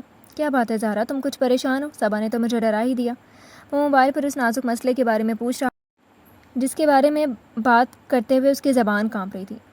وہ زین تم گھر آؤ گے تو بتاؤں گی. اس نے جان چھڑایا اور موبائل صبا کی طرف بڑھا دیا. اب کیا رات تک ان کے انتظار میں یہاں چلا کاٹیں گی؟ اس نے معصومیت سے پوچھا تو وہ اسے گھور کر رہ گئی.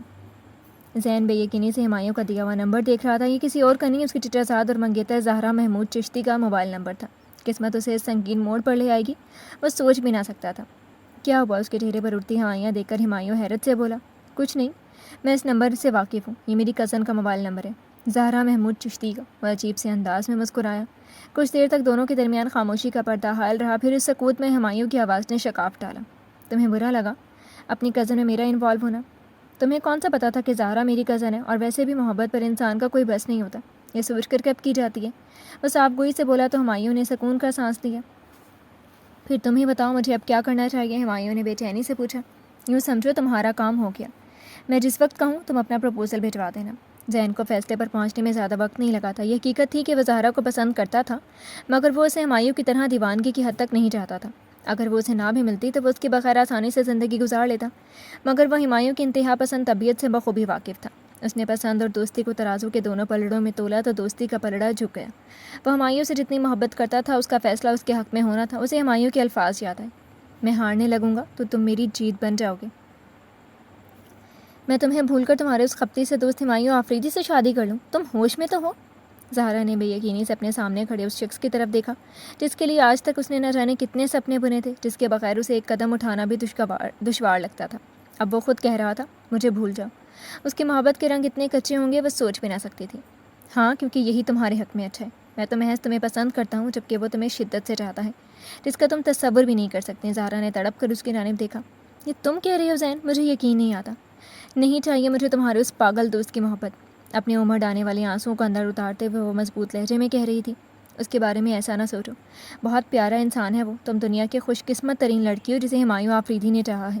اپنے دوست کے بارے میں اس کی رائے جان کر وہ جلدی سے بولا، مجھے تو وہ سائیکو کیس لگتا ہے۔ اس کی فون کالز اور SMS نے میری راتوں کی نیند حرام کر دی ہے۔ میں اس سے نفرت تو کر سکتی ہوں، مگر محبت نہیں۔ وہ صفاقی سے بولی تو زین اسے افسردگی سے دیکھ کر رہ گیا۔ تم اسے اپنا لو گی تو وہ خود بخود نارمل ہو جائے گا۔ میں نے پاگلوں کو صحیح کرنے کا ٹھیکہ نہیں لے رکھا، اور نہ ہی میرا ارادہ مینٹل ہاسپٹل کھولنے کا ہے۔ وہ اسے بدستور اپنے الفاظ سے چھلنی کر رہی تھی۔ مجھے تم سے اتنی بے حسی کی امید نہیں تھی۔ بہرحال زہرا، میں تم سے شادی نہیں کر رہا۔ میں کل ہی ساری فیملی کے سامنے انکار کر دوں گا۔ تم میرے دوست کی محبت ہو، اب تم پر ایک نظر ڈالنا بھی میں اپنی دوستی کی توہین سمجھوں گا۔ زین نے زہرا کے دل کے اندر پلنے والے طوفان سے بے خبر اپنا حتمی فیصلہ سنا دیا۔ تم نے محبت کو دوستی پر قربان کر دیا؟ زہرا کی آواز میں بے انتہا درد سمٹ آیا۔ مجھے تم سے محبت کب تھی؟ کہا نا، میں تمہیں صرف پسند کرتا تھا۔ اس کی بات میں سچائی تھی۔ زین، تم نے مجھے کھلونا سمجھا، جب تک دل سے ہاں کھیلا اور اب دل بھر گیا تو اپنے دوست کے حوالے کر رہے ہو۔ لیکن زین، میں ایک جیتی جاگتی لڑکی ہوں، تمہارا خریدا ہوا کوئی ڈیکوریشن پیس نہیں جسے ایک نظر میں پسند کر لینے پر تم پلیٹ میں رکھ کر اپنے دوست کو پیش کر دو گے۔ سمجھے تم؟ خود پر ضبط کرنا اب ممکن نہیں رہا تھا۔ تم مجھے غلط سمجھ رہی ہو، میں سراسر تمہاری بھلائی چاہتا ہوں۔ زین نے کمزور سی آواز میں اپنا موقف پیش کرنا چاہا، مگر زہرا نے تیزی سے اس کی بات کاٹ دی۔ تم کیا انکار کرو گے زین العابدین؟ میں خود کل ساری فیملی کے سامنے انکار کر دوں گی۔ اپنی اس حرکت کی وجہ سے تم نے میرے دل میں اپنا مقام کھو دیا۔ میں اپنے دل سے تمہاری ہر شبیہ مٹا کر رکھ دوں گی۔ زین، تم نے ایک عورت کی نسوانیت کو ٹھیس پہنچائی ہے، میں تمہیں کبھی معاف نہیں کروں گی۔ وہ روتے ہوئے کمرے سے باہر نکل آئی۔ اپنے کمرے میں آ کر اس نے ہمایوں آفریدی کو فون کیا۔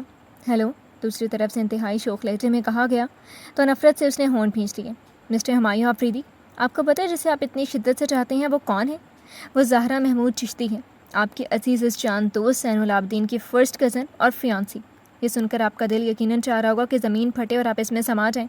شرم آنی چاہیے آپ کو اپنے دوست کی فیانسی پر ڈورے ڈالتے ہوئے۔ اگر غیرت ہے تو چلو بھر پانی میں ڈوب مریں، اپنے گریبان میں جھانکیں اور محسوس کریں کہ آپ کتنے گرے ہوئے انسان ہیں۔ اپنے دل کے بھڑاس نکال کر اس نے کچھ سنے بغیر رابطہ منقطع کر دیا اور بیڈ پر گر کر پھوٹ پھوٹ کر رونے لگی۔ زہرا اس کے عزیز دوست زین کی منگیتر ہے؟ وہ تو خواب میں بھی نہ سوچ سکتا تھا۔ زہرا کا فون سننے کے بعد سے لے کر اب تک وہ سکتے کے عالم میں بیٹھا تھا۔ اس کا مقدر اس کے ساتھ ایسا کھیل کھیلے گا، اسے یقین نہیں آیا تھا۔ تمام حقیقت جان لینے کے بعد اس نے اپنے دل میں جھانکا تو زہرا روز اول کی طرح بڑے تمطراق سے اس کے دل کی سب سے اونچی مسند پر براجمان تھی۔ دل تھا کہ اسے دستبردار ہونے کے لیے تیار نہ تھا۔ میں آج سب لوگوں کے سامنے ایک اہم بات کرنا چاہتی ہوں، اس نے کرسی سے اٹھ کر بلند آواز میں کہا تو اپنی کرسی پر بیٹھا ہوا زین پہلو بدل کر رہ گیا۔ لمبی چوڑی ناشتے کی ٹیبل پر سب لوگ موجود تھے۔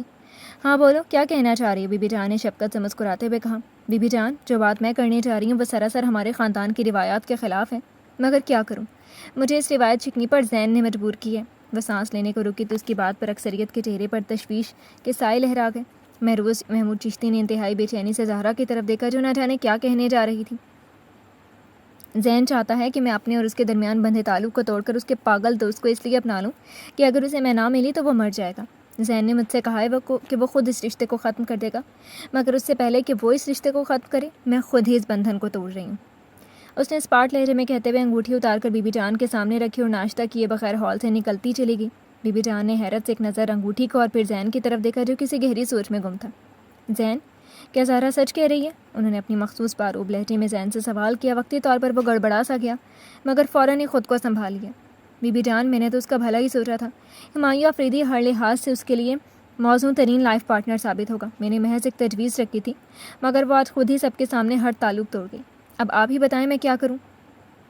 تم اس کے منگیتر ہو کر ایسا بے وقوفانہ فیصلہ بھی کر سکتے ہو؟ تمہاری غیرت کہاں جا سوئی ہے؟ بی بی جان نے اسے لتاڑا۔ تمام افراد انہیں تائیدی نگاہوں سے دیکھ رہے تھے سوائے روحا کے۔ وہ دل ہی دل میں زین کو بہت پسند کرتی تھی۔ زہرا اور زین کی منگنی پر اس کا دل کرچی کرچی ہو گیا تھا مگر اب وہ ہونٹوں پر ایک دل فریب مسکراہٹ سجائے بیٹھی تھی۔ اگر آپ چاہتے ہیں کہ میں اس سے شادی کر لوں تو میں اس کے لیے تیار ہوں۔ زین نے ہتھیار ڈال کر اپنی کی تلافی کرنی چاہیے۔ نہیں بیٹا، اب کچھ نہیں ہو سکتا۔ تم کو تو اپنے خاندان کی روایات کو کوئی پاس نہیں مگر مجھے یہ روایات اپنی جان سے زیادہ عزیز ہیں۔ ہماری روایت کے مطابق ٹوٹا ہوا رشتہ دوبارہ نہیں جڑ سکتا، لہٰذا اب تم اور زہرا الگ راستوں کے مسافر ہو۔ بی بی جان افسوس بھرے لہجے میں کہہ رہی تھی۔ مہروز، شہروز اور بہروز تینوں بھائیوں کو اپنے خاندان کی روایت کا اچھی طرح علم تھا، اس لیے وہ چپ بیٹھے رہے۔ ان کا خاندان اتنا تنگ نظر نہیں تھا۔ ان کے خاندان کی لڑکیاں اعلیٰ تعلیمی اداروں میں تعلیم حاصل کر رہی تھیں اور خاندان سے باہر شادیاں بھی کر دی جاتی تھیں، مگر کچھ روایات ایسی تھیں جن پر سختی سے عمل کیا جاتا تھا۔ تو پھر آپ زہرا کے لیے ہمایوں آفریدی کے پروپوزل پر ضرور غور کیجیے گا۔ زین نے ماحول سازگار دیکھا تو اپنی تجویز پیش کر دی۔ میں ہمایوں آفریدی سے ایک دو بار ملا ہوں، وہ اچھا لڑکا ہے مگر پہلے اس کے خاندان کے بارے میں مکمل چھان بین کی جائے گی، پھر ہی کوئی حتمی فیصلہ دیا جا سکتا ہے۔ مہروز محمود چشتی پرسوچ انداز میں بولے۔ مہروز تم ٹھیک کہہ رہے ہو۔ زین کے والد شہروز محمود چشتی نے بھی تائید کی تو زین کو امید کی کرن نظر آنے لگی۔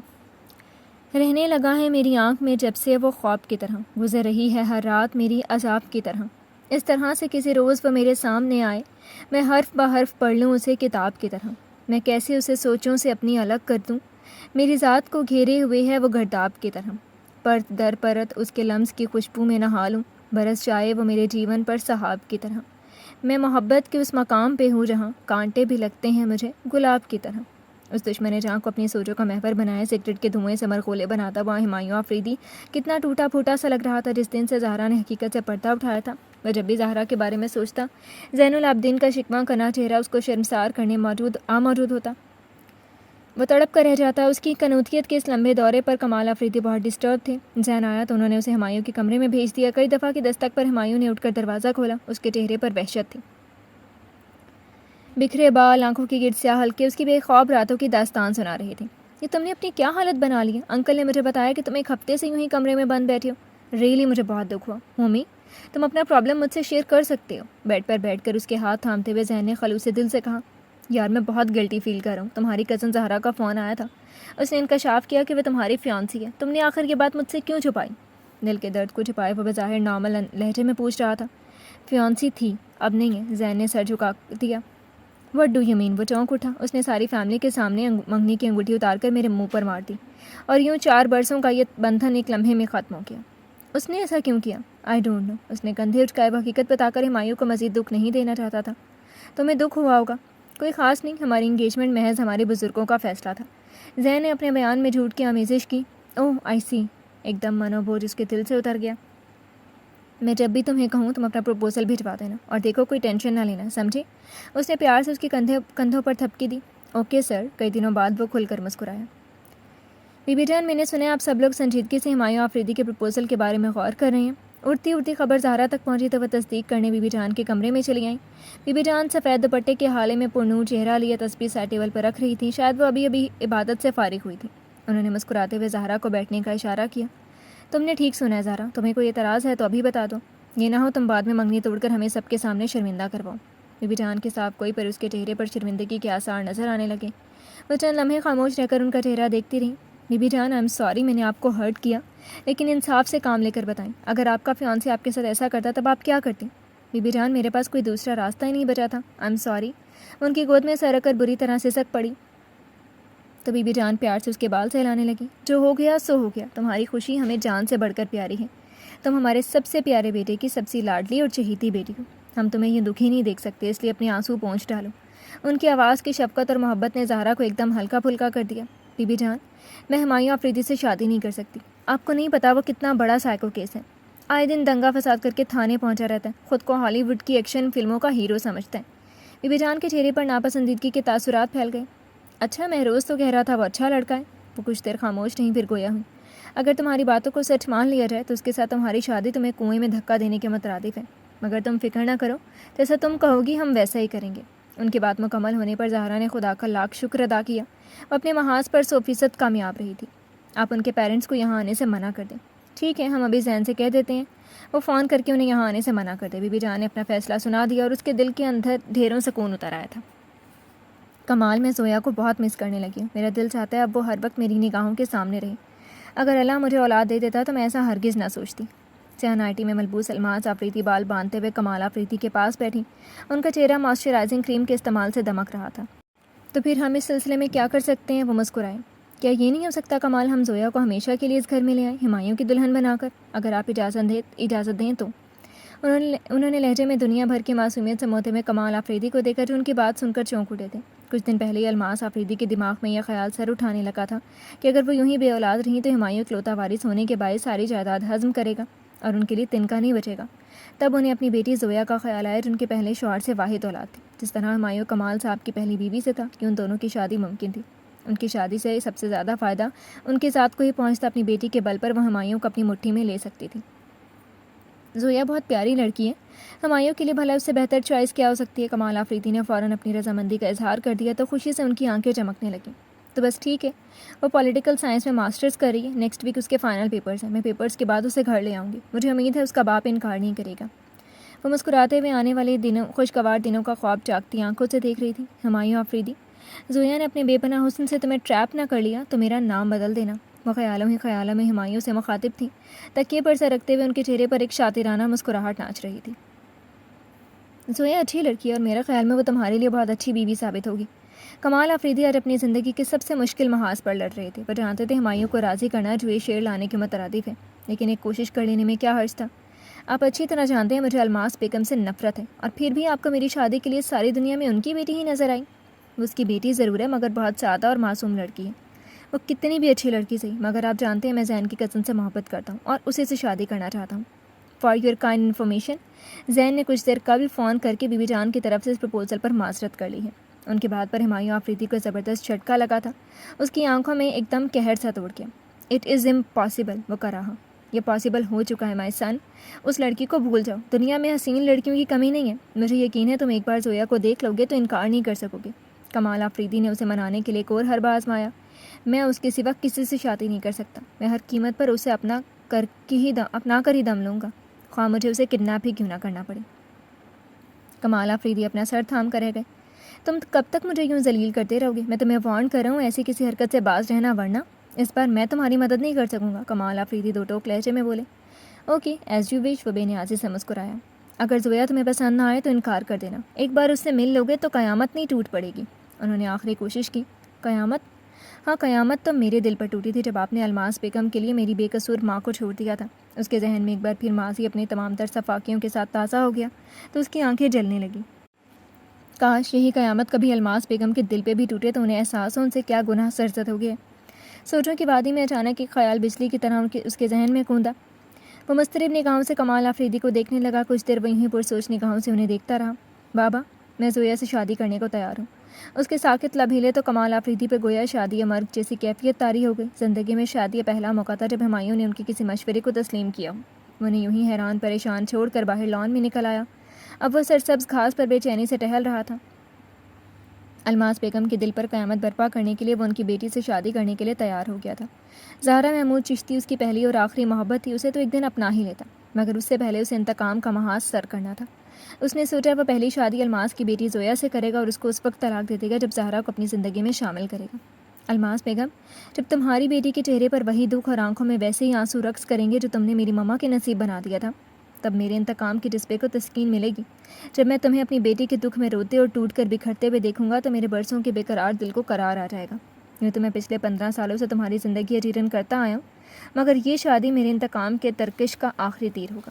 مجھے یقین ہے اس طرح میری مرحومہ ماں کی بے قرار روح کو سکون مل جائے گا۔ وہ ٹہلتے ہوئے دل ہی دل میں الماس بیگم سے مخاطب تھا۔ وہ حسب معمول 12 بجے ناشتے کی ٹیبل پر اکیلا بیٹھا اپنے سامنے رکھی ہوئی پلیٹ میں سے توس اٹھا کر اس پر چکن سپریڈ لگا رہا تھا جب اسے کمال آفریدی کا مسکراتا ہوا چہرہ نظر آیا۔ ان کی عقب میں الماس بیگم کھڑی تھی۔ میں چاہتا ہوں تم زویا سے مل لو، اس سے مل کر تم کسی بہتر نتیجے پر پہنچ سکو گے۔ فیصلے پہ تو میں پہنچ چکا ہوں، میں زویا سے ہی شادی کروں گا۔ اس نے بے دلی سے کانٹے اور چھری سے الجھتے ہوئے سر اٹھایا۔ زویا کو اور اس کی ماما ہمیشہ کے لیے یہاں لے آئی ہیں، نیکسٹ ویک ہی تمہاری شادی کا فنکشن رکھ لیتے ہیں، تمہیں کوئی اعتراض تو نہیں؟ As you like. وہ ناشتہ ختم کر کے اٹھ کھڑا ہوا اور نیپکن سے ہاتھ پونچھنے لگا۔ اس سے ملو، مائی پریٹی ڈاٹر زویا۔ الماس آفریدی نے مسکراتے ہوئے اپنے پیچھے کھڑی لڑکی کا ہاتھ پکڑ کر سامنے کیا، جسے دیکھ کر ہمایوں آفریدی کو اس بات پر یقین آ گیا کہ زندگی میں کچھ بھی ناممکن نہیں ہے۔ زندگی کو اس پر یہ ستم بھی کرنا تھا۔ سامنے کھڑی الماس آفریدی کی بیٹی زویا کوئی اور نہیں، زہرا محمود چشتی تھی۔ دوسری طرف زہرا بھی حیرت سے آنکھیں پھاڑے اسے تک رہی تھی۔ تم دونوں ایک دوسرے کو جانتے ہو؟ کمال آفریدی نے حیرت آمیز خوشی سے کہا۔ ہاں، مگر میں انہیں زہرا محمود چشتی کے نام سے جانتا ہوں۔ ہمایوں کا گمبھیر لہجہ زہرا کو چونکا گیا۔ اس کے بابا نے اس کا نام زہرا ہی رکھا تھا، مگر مجھے یہ نام آؤٹ آف ڈیٹ لگا، اسی لیے میں اسے زویا کہہ کر پکارتی ہوں۔ یہ سب کے لیے زہرا، مگر میرے لیے زویا ہے۔ الماس لہجے میں تفاخر بھرے کھلکھلا رہی تھی۔ زندگی میں پہلی بار وہ اور ہمایوں ایک دوسرے سے نارمل انداز میں بات کر رہے تھے۔ کمال آفریدی کو اپنی آنکھوں پر یقین نہیں آ رہا تھا۔ مگر میں انہیں زہرا ہی کہوں گا، اسے اپنی آواز اجنبی لگ رہی تھی۔ کچھ بھی کہہ لوں، آفٹر آل یہ تمہاری ہونے والی شریک سفر ہے۔ وہ مسکرائیں۔ میرا خیال ہے الماس، ہم چلتے ہیں، ایک دوسرے کو سمجھنے کا ٹائم دینا چاہیے۔ کمال آفریدی الماس کا ہاتھ پکڑ کر ڈائننگ روم سے باہر نکل آئے۔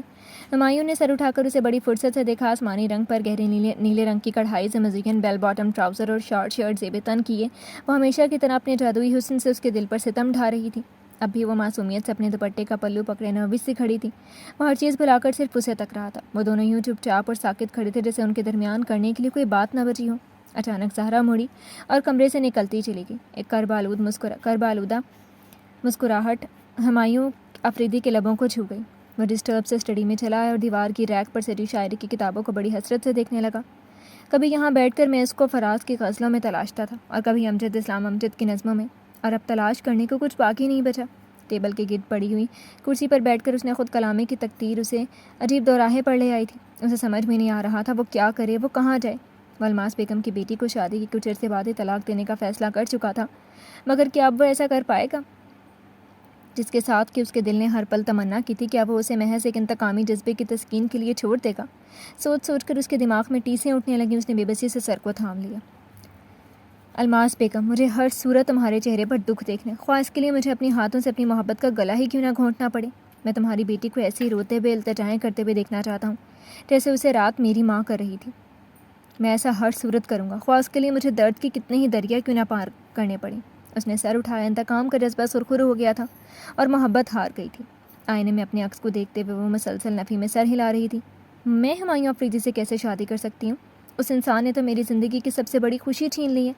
اس نے تو کبھی گمان بھی نہیں کیا تھا کہ مما کے شوہر کا بیٹا ہمایوں آفریدی ہوگا۔ وہ تو اس کو دیکھے بنا اپنی مما کے سامنے اسے شادی کا اقرار کر بیٹھی تھی۔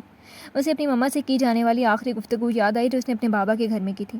جب ناشتے کے بعد جب اسے یہ نوید ملی کہ اس کی مما اس سے ملنے آئی ہیں تو وہ خوشی سے بے حال ہو گئی۔ وہ کتنی دیر ان کے گلے سے لگی ان کے لمس کی حرارت محسوس کرتی رہی تھی۔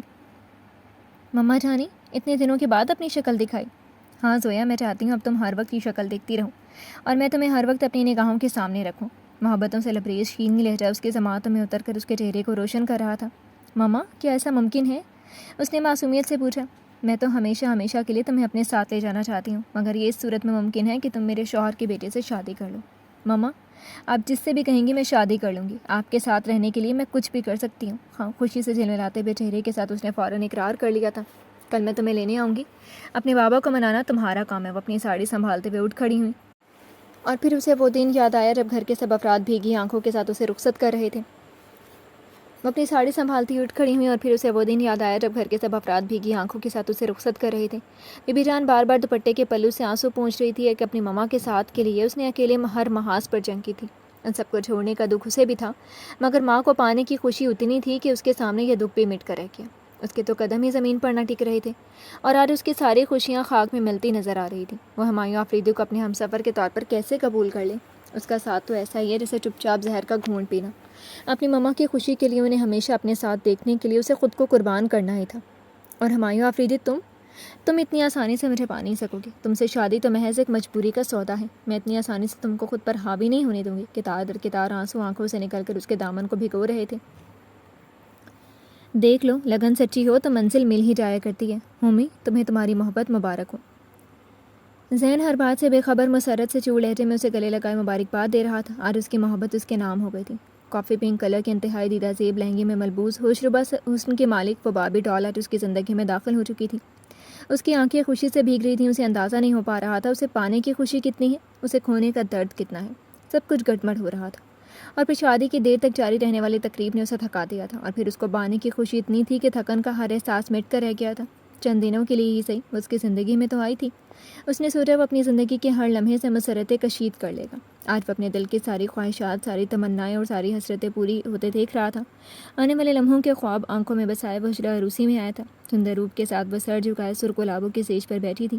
پرفیوم، ایئر فریشنر اور گلابوں کی ملی جلی مہک نے کمرے کی فضا کو معطر اور خوابناک سا بنا دیا تھا۔ جذبوں سے لو دیتی ہوئی نگاہیں اس کے وجود پر جمائے وہ اس کے نزدیک ہی بیڈ پر بیٹھ گیا۔ Welcome to my miss word in my life, وہ فصو خیز لہجے میں بولا اور گھٹنوں پر دھرے اس کے خوبصورت ہنائی ہاتھ تھام لیے۔ اس کے ہاتھوں کے حدت دیتے ہوئے پرجوش لمس نے زہرا کو بے اختیار پرے کھسکنے پر مجبور کر دیا۔ یاد ہے تمہیں؟ میں نے تم کو SMS کیا تھا، کاش میں تیرے کان کا بندہ ہوتا تو تمہیں کتنا برا لگتا تھا۔ اس کے ہاتھوں کو چومتے ہوئے محبت سے چور لہجے میں بولا، اور آج تو تم مجھے روک نہیں سکو گی جانا۔ اس کی ٹھوڑی کو اپنے ہاتھوں سے اونچا کرتے ہوئے وہ مسکرایا۔ لمحہ بلمحہ ختم ہونے والا فاصلہ زہرا کو نروس کر رہا تھا۔ زہرا محمود چشتی، میرا چیلنج ہے کہ میرے ساتھ چند دن گزارنے کے بعد اگر تم میری محبت میں مبتلا نہ ہوئی تو بدل کر جو چاہے نام رکھ دینا۔ اس کی پل پل بڑھتی ہوئی جسارتوں پر اس کی ہر مزاحمت دم توڑتی جا رہی تھی۔ اس نے چپ چاپ ہتھیار ڈال دیے۔ گڈ مارننگ مائی سویٹ ہارٹ۔ اس کے خوابناک آنکھوں کے عین سامنے ہمایوں آفریدی کا نکھرا نکھرا سا مسکراتا ہوا خوبصورت چہرہ تھا۔ اس نے گھبرا کر آنکھیں بند کر لیں۔ دونوں بازو اس کے کندھوں کے گر جمائے وہ اس پر جھکا غالباً اسے ٹکانے کی کوشش کر رہا تھا۔ اسے یوں ڈھیٹ بنے ہوئے دیکھا تو مسکراتے ہوئے اٹھا اور CD پلیئر آن کر دیا۔ وہ آنکھوں کو مسلتے ہوئے اٹھ بیٹھی۔ دیکھا یہ تھا صحیح طریقہ تمہیں جگانے کا، ورنہ اس سے پہلے میں نے کن کن طریقوں سے تمہیں جگانے کی کوشش نہیں کی، مت پوچھو۔ وہ مانی خیزی سے مسکراتا وہ اس کے قریب آ بیٹھا۔ اس نے بیزاری سے چہرہ جھکا لیا۔ چہرہ مت چھپاؤ جانا، اب کیا فائدہ؟ اس نے اپنے ہاتھوں سے اس کا چہرہ اونچا کیا۔ وہ بے بسی سے اسے دیکھتی رہ گئی۔ باتھ روم اپنے قدموں پر چل کر جائیں گی یا میری باہوں میں؟ سوچ کر جواب دو، وہ مسکرایا۔ میں خود جاؤں گی، وہ گھبرا کر بولی۔ اسے یقین تھا اگر کچھ دیر اور وہ اس کے سامنے پاس بیٹھی رہی تو رو پڑے گی۔ اس کے سامنے خود کو کمزور ظاہر نہیں کرنا چاہتی تھی، یعنی اپنے قدموں پر۔ وہ ہنسنے لگا۔ اس کی خوبصورت ہنسی اس وقت اسے زہر لگ رہی تھی۔ وہ جلدی سے باتھ روم میں گھس گئی۔ شاور سے برستی بوندوں میں اس کے آنسو بھی شامل ہو گئے اور شاور کھول کر اس کے نیچے کھڑی ہو گئی۔ اس کی ماما کے کہنے پر سوئٹزرلینڈ میں ہانی مون کا ٹور تجویز کیا گیا۔ اس نے چپ چاپ سر جھکا دیا۔ اس میں کوئی شک نہیں تھا کہ ہمایوں کی قربت ہر لحاظ سے سحر انگیز تھی۔ سوئٹزرلینڈ کی حسین وادیوں میں اسے اس کی انتہا سے بڑی ہوئی محبت بھری جسارتیں اتنی بری محسوس نہ ہو رہی تھیں۔ اسے نروس کرنے کا کوئی موقع وہ ہاتھ سے جانے نہیں دیتا تھا، اور جب وہ رونے والی ہو جاتی تو اسے خود سے لگائے وہ بے اختیار ہنسے چلا جاتا۔ وہ خود کو بہت ڈانٹتی تھی کہ وہ اس کے سامنے پل بھر میں موم کیوں ہو جاتی تھی، کیوں اسے قریب دیکھ کر اس کے حواس اس کا ساتھ چھوڑ دیتے تھے۔ اس کی گہری نگاہوں کا احسار اسے ہر پل گھیرے رکھتا۔ لگتا تھا اسے دیکھنے کے سوا ہمایوں آفریدی کو دنیا میں کوئی دوسرا کام ہی نہیں۔ وہ اس کے سوا سب کچھ فراموش کر بیٹھا تھا۔ پچھلے 2 مہینوں میں نہ تو اس نے الماس بیگم کے ساتھ کوئی بدتمیزی کی تھی اور نہ ہی بلا وجہ چیزوں کی توڑ پھوڑ کی تھی۔ اور سب سے بڑی بات یہ کہ وہ سنجیدگی سے روزانہ آفس جانے لگا تھا۔ اس کی شخصیت میں آنے والی مثبت تبدیلیوں پر کمال آفریدی بہت خوش تھے۔ زویا بیٹی نے تو کمال کر دکھایا، جس نالائق کو میں ساری عمر سدھار نہیں سکا، زویا نے اسے 2 ماہ میں انسان بنا دیا۔ وہ شفقت سے زہرا کے سر پر ہاتھ پھیرتے ہوئے بولے تو ہمایوں مسکرائے بغیر نہ رہ سکا۔ یہ سب میری بیٹی کا کرشمہ ہے۔ الماس بیگم کے لہجے میں فخر تھا۔ یہ کرشمہ تو کچھ بھی نہیں الماس بیگم، جو کرشمہ میں دکھاؤں گا وہ آپ مدتوں فراموش نہیں کر پائیں گی۔ وہ دل ہی دل میں ان سے مخاطب ہوتا زہرا کا بازو تھام کر اسے باہر لے گیا۔ آج اپنے شہر کو بھی رونق بخشی دیں، چلو ریس کورس چلتے ہیں۔ اس نے ہمیشہ کی طرح اس کی رائے لیے بغیر پروگرام بنا لیا اور چلنے کا حکم صادر کر دیا۔ اس کی اتنی مجال کہاں تھی کہ وہ انکار کرتی۔ اس نے خود کو مکمل طور پر اس کے رحم و کرم پر چھوڑ دیا۔ ہمایوں آفریدی کے موبائل پر مسلسل بیل ہو رہی تھی۔ وہ اس وقت باتھ روم میں تھا اور اس نے کوفت سے بار بار بجنے والی میوزک کو سنا اور جھجکتے ہوئے اس کا موبائل اٹھا لیا۔ ہیلو، میں رمشا عزیز بول رہی ہوں۔ ایک نسوانی آواز اس کے سماعتوں سے ٹکرائی تو اس نے مشکوک سے انداز میں باتھ روم کے دروازے کی طرف دیکھا۔ اس لڑکی کے لیے محسوس کی جانے والی رقابت اسے جتلا رہی تھی کہ اس کا دل ہمایوں کو وہی مقام دینے جا رہا تھا جو وہ دینا نہیں چاہتی تھی۔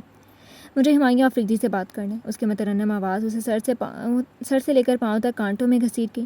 فرمائیے، میں مسز ہمایوں آفریدی بات کر رہی ہوں۔ اس نے پہلی بار اپنے اور ہمایوں کے رشتے کا اعتراف کیا۔ مسز ہمایوں، مسٹر ہمایوں نے ہمارے ادارے کے لیے ڈونیشن کا جو چیک بھیجوایا اس پر تہہ دل سے شکریہ۔ آج شام بچوں کے انٹرٹینمنٹ کے لیے ادارے کے لان میں ایک ویرائٹی شو منعقد کیا جا رہا ہے۔ مجھے امید ہے آپ اور ہمایوں صاحب شرکت کر کے ہمارے شو کی رونق بڑھائیں گے۔ اس کے کچھ دیر پہلے کے تاثرات فوری طور پر بدل گئے۔ اسے اپنی سوچ پر شرمندگی سے محسوس ہوئی۔ ٹھیک ہے، میں آپ کا میسج ہمایوں تک پہنچا دوں گی۔ اس نے موبائل رکھ کر سر اٹھایا تو وہ اس کے سر پر کھڑا تھا۔ اس نے دھیرے دھیرے تمام گفتگو اس کی گوش گزار کر دی۔ تم چلو گے میرے ساتھ؟ وہ نرم لہجے میں پوچھ رہا تھا۔ اس نے اس بات میں سر ہلا دیا۔ شام کو وہ جانے کے لیے تیار ہو رہی تھی۔ نیوی بلو کلر کی سلور ستاروں سے دمکتی ہوئی ساڑی پہنے، ہم رنگ جیولری سے خود کو سجائے وہ بھرپور میک اپ سے آراستہ خود کو آئینے میں ستائشی نظروں سے دیکھ رہی تھی۔ تم آئینہ نہ دیکھا کرو، کہیں خود کی نظر نہ لگ جائے۔ پیچھے سے آ کر اس کی گردن میں اپنے بازو مائل کرتے ہوئے اس کے کان میں دھیمے سروں میں گنگنایا تو اس کا چہرہ سرخ پڑ گیا۔ زندگی میں پہلی بار اسے اس کی جسارت اگر اچھی نہیں تو بری بھی نہیں لگی تھی۔ اس کے ساتھ کی شاندار عمارت میں داخل ہو رہی تھی۔ اس نے حیرت آمیز دلچسپی سے اس کے سرسبز و وسیع و عریض لان کو دیکھا، جس کی تراش خراش انتہائی خوبصورتی سے کی گئی تھی۔ لان میں اسٹیج سے جا کر شو کا اہتمام کیا جا رہا تھا۔ ابھی ویرائٹی شو میں 1 گھنٹہ باقی تھا۔ وہ اس کا ہاتھ تھامے لان کے اس گوشے کی طرف لے آیا جہاں پہ کئی بچے ایک دوسرے کے ساتھ خوشگوار موڈ میں کھیل رہے تھے۔ اس حصے میں سلائیڈز اور دوسرے قسم کے جھولے نصب کیے گئے تھے۔ رومی، حسن، عمیر، اس نے بچوں کو آواز دی تو بچے والہانہ انداز میں بھاگتے ہوئے اس کے پاس آئے اور اس سے لپٹ گئے۔ اس نے حیرت سے اس منظر کو دیکھا۔ وہ بچوں کو چاکلیٹس اور ان کے لیے خریدے گئے گفٹس تقسیم کر رہا تھا۔ اس کے چہرے پر اس لمحے معصومیت کا راز تھا۔ وہ کہیں سے سائیکو کے اس ہمایوں آفریدی نہیں لگ رہا تھا، یہ تو کوئی اور ہی انسان تھا۔ وہ چپ چاپ اس کے چہرے پر پھیلے مسرت کے رنگ دیکھتی رہی۔ شام کو زبردست سا ویرائٹی شو ترتیب دیا گیا تھا۔ یہ شام اس نے بہت انجوائے کی تھی۔ واپسی پر ہمایوں نے مس رمشا کو ایک کوٹ چیک کاٹ کے دیا۔ تم پہلی ہستی ہو جو میری زندگی کے اس رخ سے آگاہ ہوئی ہے۔ تم سے تو میں کچھ بھی چھپا نہیں سکتا جانا، اسی لیے تمہیں ساتھ لایا تھا۔ واپسی پر کار ڈرائیو کرتے ہوئے اس کی طرف ذرا سا جھکتے ہوئے بولا تو وہ اسے حیرت سے دیکھ گئی۔ یہ سب آپ کیوں کر رہے ہیں؟ میرے اندر یہ سب کر کے سکون سا اتر آتا ہے۔ میں ان یتیم بچوں کے چہروں پر پھیلی ہوئی ہر محرومی نوچ کر پھینک دینا چاہتا ہوں۔ میں نے خود اپنی ماں کے بغیر ایک عمر گزاری ہے۔ یتیمی کا دکھ کوئی میرے دل سے پوچھے۔ کچھ لمحوں کے لیے ان بچوں کو خوشیاں دے کر میں اپنا درد کم کرتا ہوں۔ اس نے پرسکون لہجے میں وضاحت کی تو وہ اپنی جگہ شرمسار سی ہو گئی۔ وہ اسے کتنا غلط سمجھتی رہی تھی، اسے زین کے الفاظ یاد آئے۔ اس کے بارے میں ایسا مت سوچو، بہت پیارا انسان ہے وہ۔ تم دنیا کی خوش قسمت ترین لڑکی ہو جسے ہمایوں آفریدی نے چاہا ہے۔ آج اس کا دل ان الفاظ کی صداقت پر ایمان لے آیا تھا۔ بعض چیزیں وقت کے ساتھ ساتھ سمجھ میں آتی ہیں اور اسے آج دھیرے دھیرے تمام باتیں سمجھ میں آ رہی تھیں۔ ہمایوں کی 2.5 مہینے کی رفاقت کی کسی بھی لمحے میں اس کو زین کا خیال تک نہ آیا تھا۔ حالانکہ اس کا خیال تھا وہ اسے نہ ملا تو وہ جی نہ سکے گی۔ اس کا خیال غلط تھا۔ اس کا دعویٰ تھا ہمایوں کبھی زین کی جگہ نہیں لے سکے گا۔ اس کا یہ دعویٰ بھی ریت کی دیوار ثابت ہوا۔ وہ آج انتہائی انصاف سے اپنا محاسبہ کر رہی تھی۔ حقیقت یہ تھی کہ وہ بھی زین کو صرف پسند کرتی تھی۔ اس کے ساتھ منگنی جیسے بندھن میں بندھ کر وہ جس جذبے سے ہمکنار ہوئی تھی اسے اس نے محبت کا نام دیا تھا۔ حالانکہ یہ محبت نہیں تھی، محض ایک کمٹمنٹ تھی، اور جب یہ ختم ہوئی تو محبت کا جذبہ بھی اسی کے ساتھ جا سویا۔ آج اس کے دل میں دور دور تک زین کا عکس نہیں تھا۔ اب وہ غیر جانبداری سے اس کے بارے میں سوچ رہی تھی تو اسے ہر لحاظ سے اچھا انسان پا رہی تھی، اور اس اچھے انسان سے محبت نہ کرنا اس کے بس سے باہر تھا۔ اسے آج پتہ چلا وہ اس کے سامنے ہمیشہ موم کیوں ہو جاتی تھی، اس لیے کہ وہ لاشعوری طور پر اس سے محبت کرنے لگی تھی۔ محبت کا انکشاف اس کے دل پر کیا ہوا کہ وہ خود کو بے حد ہلکا پھلکا محسوس کرنے لگی۔ ہمایوں نے حیرت سے اسے چپکے مسکراتے دیکھا تو خود بھی مسکرانے لگا۔ ان کی گاڑی پورچ میں رکی تو زہرا کو جیسے ہوش آ گیا۔ اس نے گھبرا کر ہمایوں کی طرف دیکھا جو اسے معنی خیزی سے دیکھتا وہ مسکرائے جا رہا تھا۔ اس نے جلدی سے گاڑی کا دروازہ کھولا اور اپنے کمرے کی طرف دوڑ لگا دی۔ اس کے اس انداز پر ہمایوں اپنے بے ساختہ کہے کو نہ روک سکا۔ پنک بلو نائٹی میں ملبوس اپنے حسن کے تمام تر حشر سامانیوں سمیت جب اس کے برابر بیڈ پر آ کر بیٹھی تو وہ حیرت سے بے ہوش ہوتے ہوتے بچا، کیونکہ اس کے اور زہرا کے درمیان بمشکل 1 آدھ انچ کا فاصلہ بچا ہوگا۔ اپنی مرضی سے وہ پہلی بار اس کے اتنے نزدیک بیٹھی تھی کہ اسے اپنی قسمت پر رشک آنے لگا۔ ہومی، اس نے لرزتے ہوئے ہونٹوں سے اس کا نام لیا تو ہمایوں کو اپنے کانوں پر یقین نہ آیا۔ اس نے پہلی بار اسے اتنی بے تکلفی سے مخاطب کیا تھا۔ کہو جانے ہومی، وہ بھی فدا ہونے والی نظروں سے اسے دیکھ رہا تھا۔ ہومی، اس نے اچانک اپنے بازو اس کی گردن میں حمائل کر دیے۔ یہ کیا بھائی، کیا سورج آج مغرب سے نکلا ہے؟ ہمایوں نے اس کی پیشانی پر آئی ہوئی چند شریر لٹوں کو چھو کر حیرانی سے کہا تو اس نے نگاہیں جھکا لیں۔ میں اپنے گزشتہ رویے پر شرمندہ ہوں۔ میں آپ سے محبت کرنے لگی ہوں، اور دیکھ لیں آپ کو اپنا نام بدلنے نہیں پڑے گا۔ آپ کا دعویٰ سچا تھا۔ وہ آنکھیں بند کر کے معصومیت سے بولی تو ہمایوں نے بے ساختہ اس کی پیشانی چوم لی۔ اس کے اظہار نے اسے ایسی خوشی، ایسے احساس سے ہمکنار کیا تھا جس سے وہ آج سے پہلے نہ آشنا تھا۔ اسے لگا تھا اس نے ابھی زہرا کو پایا ہو۔ اس کو چھوڑنے کے تصور سے اسے اپنی جان جسم سے نکلتی ہوئی محسوس ہو رہی تھی۔ شام کے سائے گہرے ہو رہے تھے۔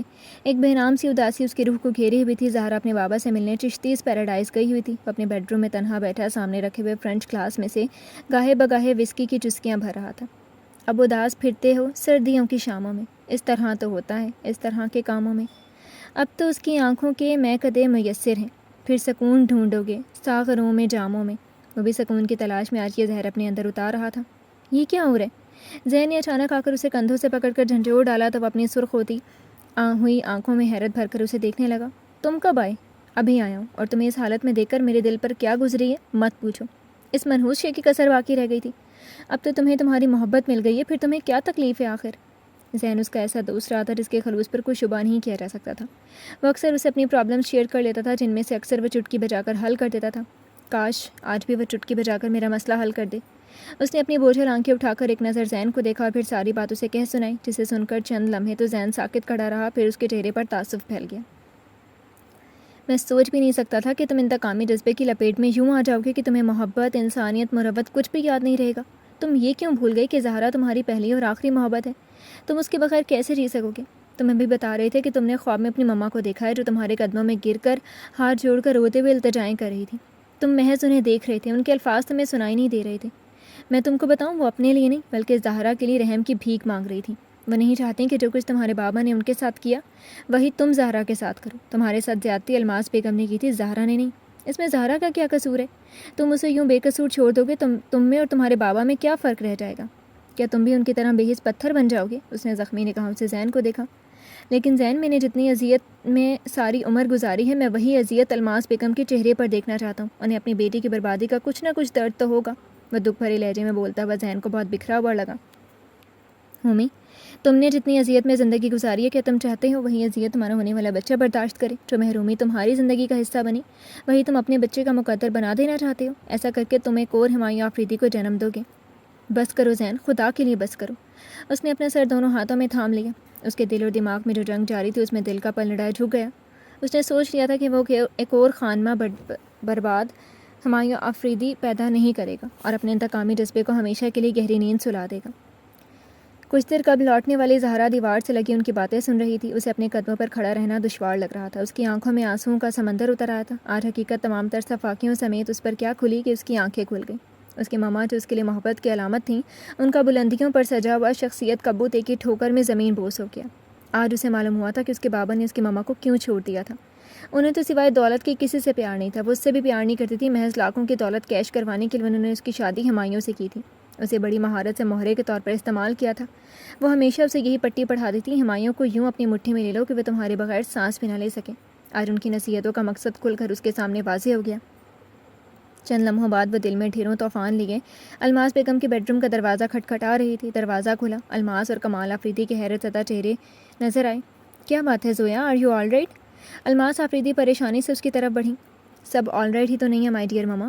اس نے سختی سے اپنے کندھے سے ان کا ہاتھ ہٹایا۔ کیا مطلب؟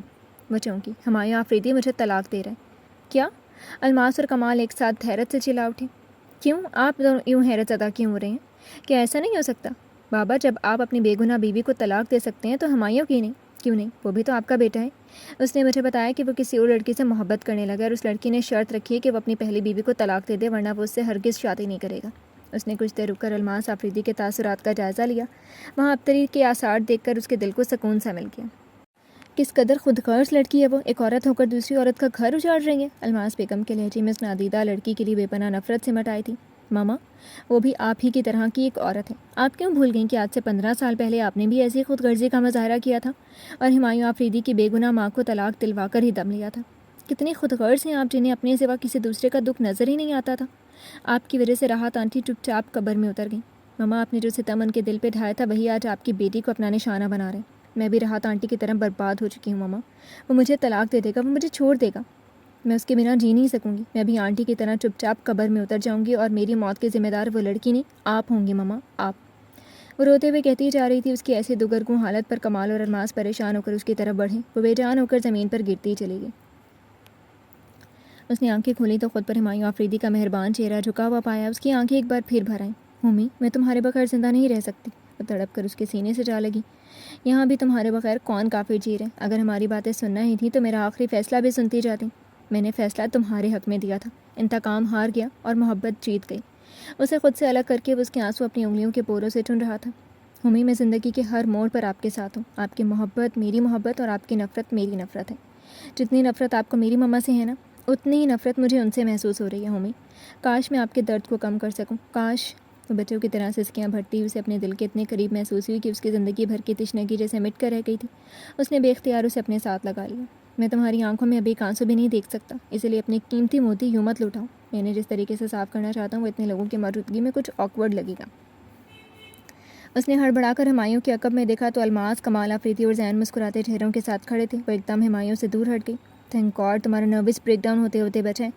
زین نے تازہ گلابوں کا بکے اس کے سامنے رکھا تو اس نے فوراً اٹھا لیا۔ سب سے بڑی بات یہ ہے کہ بچے کو کوئی نقصان نہیں پہنچا۔ الماس آفریدی کی آنکھوں میں آنسوؤں کی چمک تھی۔